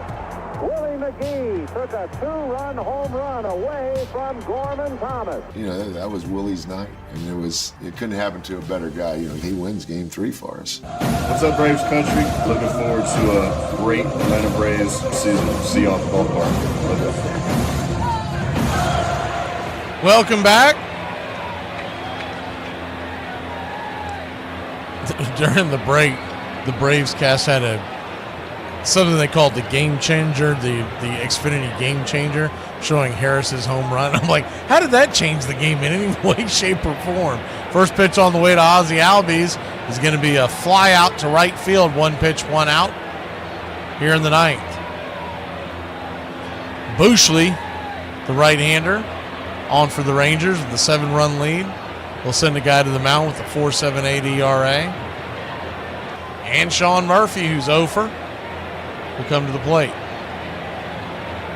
Harris is due up after Murphy. If anybody gets on, Allen and then the top of the order. I would think they would DH or pinch hit and put Ozuna on for Allen if he gets that far. But we have to get a base hit or base runner to get that far. First pitch on the way to Murphy is 92 at the knees. It's 0-1. Braves 1 run, 4 hits, and an error.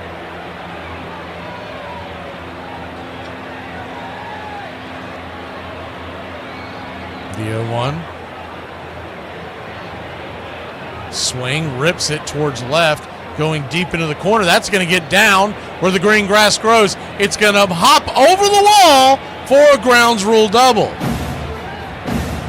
Smurf is me. I must call an emergency meeting. So a 1-out double for the Smurf. That means we'll at least get to see the big zoo hit in this inning in all likelihood. Don't try to fool me.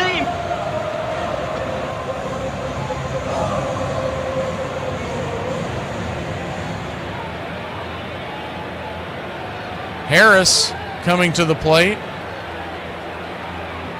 I mean, if you want the game changer for the Braves, it was Montero's 4 earned runs in the previous inning. That's the game changer. His first pitch on the way is outside wide. It's 1-0. That changed the game for good. 1-0. Because had we gotten a clean 8th inning, you'd still be within striking distance right here. The 1-0. Outside wide, 2-0. It is funny, as down as you can get on this team, they get one double like that and the spark's back, and I'm like, man, I love this team. I love these Braves, man. The 2-0 swing, fists it back foul. 2-1.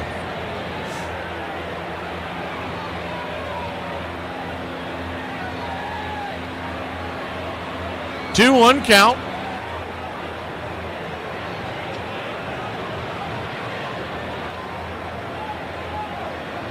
Kicks and fires in the dirt. 3-1. So a 3-1 count.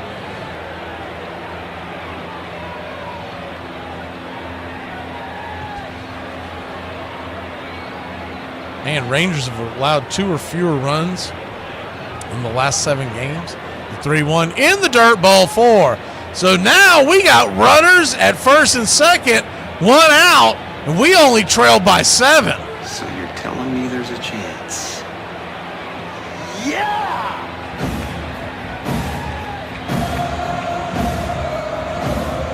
Marcell Ozuna, with one swing, could make this a 4-run game.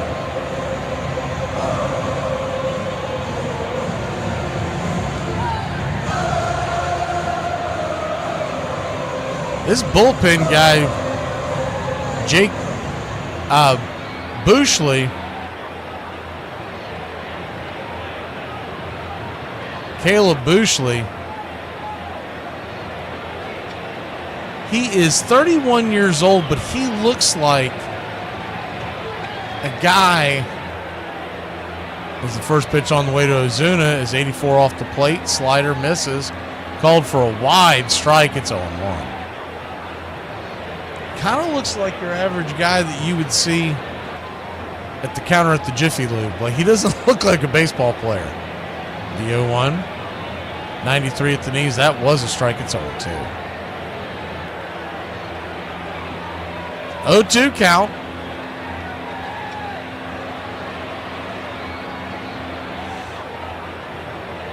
Righty, runners at first and second. The pitch on the way, outside wide, 1-2. Ozuna, 13 home runs on the year, 42 RBI. A lot of speculation he could be heading to San Diego in a trade. The 1-2. Outside wide, 2-2.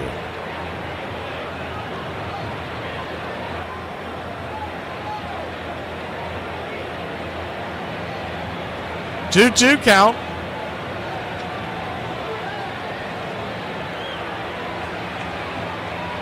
Brings it. Misses. Off the plate, full count.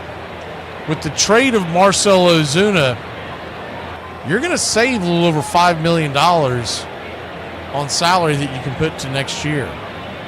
The same thing can be said for Iglesias. The payoff pitch, down and away, ball 4. So the bases are juiced. Good at bat by Marcell Ozuna after getting hosed on that first strike call. He kept it together. And I'm not going to lie, it's been so long since he's gotten on base, I can't find his the bear. There it is.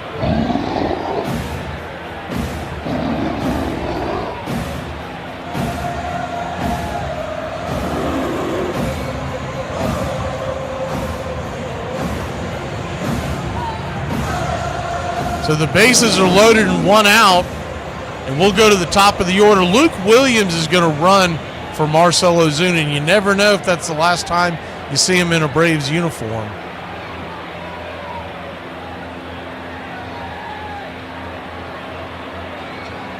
Profar will come to the plate.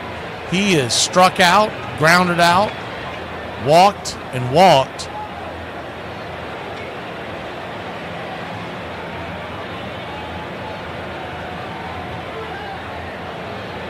And if he can reach,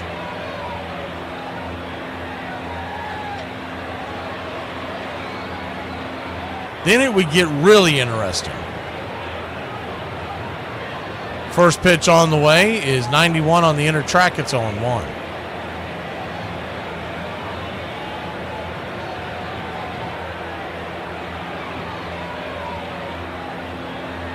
The 0-1. Righty-lefty. Brings it. Swing! That ball's ripped into right field. That's down for a base hit. They'll probably go station to station, trailing by 7, but that's a base hit. And the jerk store, pro far, pro good. Well, the jerk store, Cole, they're running out of you. It's smart. It's a smart line, and a smart crowd will appreciate it. And I'm not going to dumb it down for some bonehead mass audience. That's going to be it for Bushley. You notice the difference here. Remember that comeback when the Braves went up against the Arizona Diamondbacks? And we left Scott Blewett in there until the tying run reached the on-deck circle. Bruce Bochy's not playing those games. He said, you know what, first sign of trouble, he got a guy up and warmed up, and he went and got him.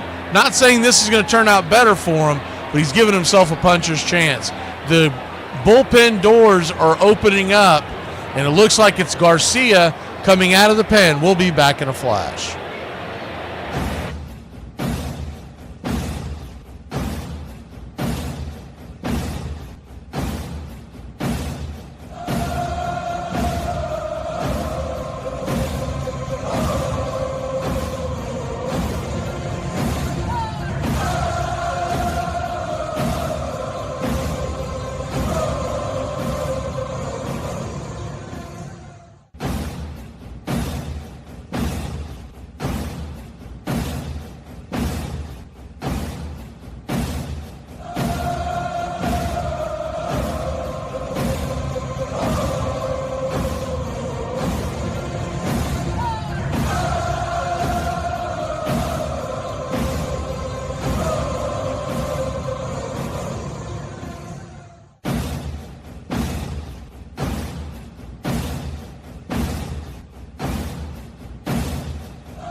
Welcome back.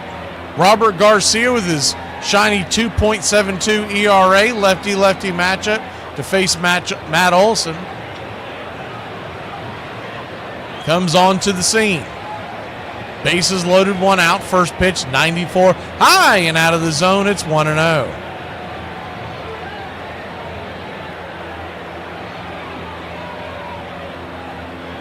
Should get a pretty good eye with that view right there. The 1-0. 91 at the knees. 1-1. Standing on deck is Ronald Acuna Jr.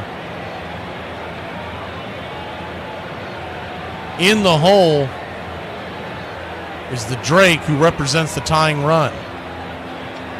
1-1, fouls it straight back, 1-2. Nothing else. You didn't think you'd see the tying run even flirt with the on-deck circle. The 1-2. Inside, 2-2. It's one of those there, Matt, you got to take one for the team and put your chicken wing out there and get on down to first base. 2-2 count. Bases loaded. The pitch. Down and away. Ball 3, 3-2. So a full count. Bases are juiced.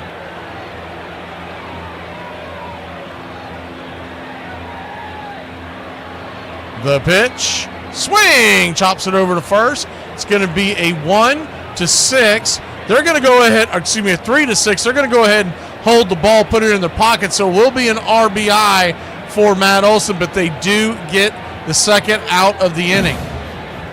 This is not watered down. This is Ice House. Ice House. Smooth as it gets.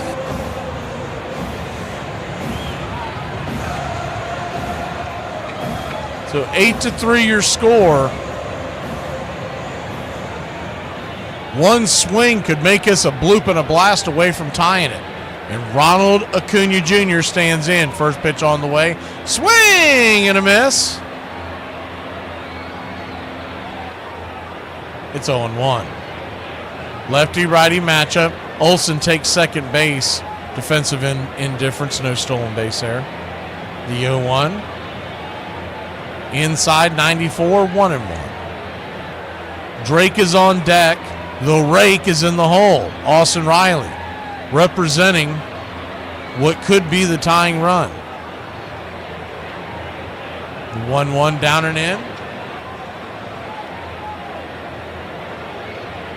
2-1. 2-1 count, 2 outs. For some reason, if you're watching the Braves cast, they have 1 out, but the 2-1 swing and a miss, 2-2. Don't know where they got lost there.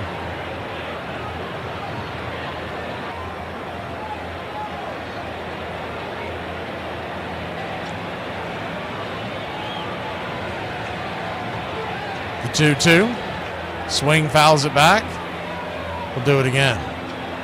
Ozzie Albies started the inning with a line out, and then there was the forced play at second. So there are 2 outs, but for whatever reason, if you're following along at home with the Braves cast, they have incorrectly have it on their screen as 1 out. The 2-2, swing and a miss, strike 3. Chase a changeup off the plate, and that'll end the inning. That'll end the game. Braves at least put a scare into them, punched a couple of runs across, 2 runs in the 9th to make it an 8-3 loss. A loss is a loss is a loss, but at least we put some punch into it. 3 runs, 6 hits, 1 error for the Braves. 8 runs, 8 hits, 1 error for the Rangers.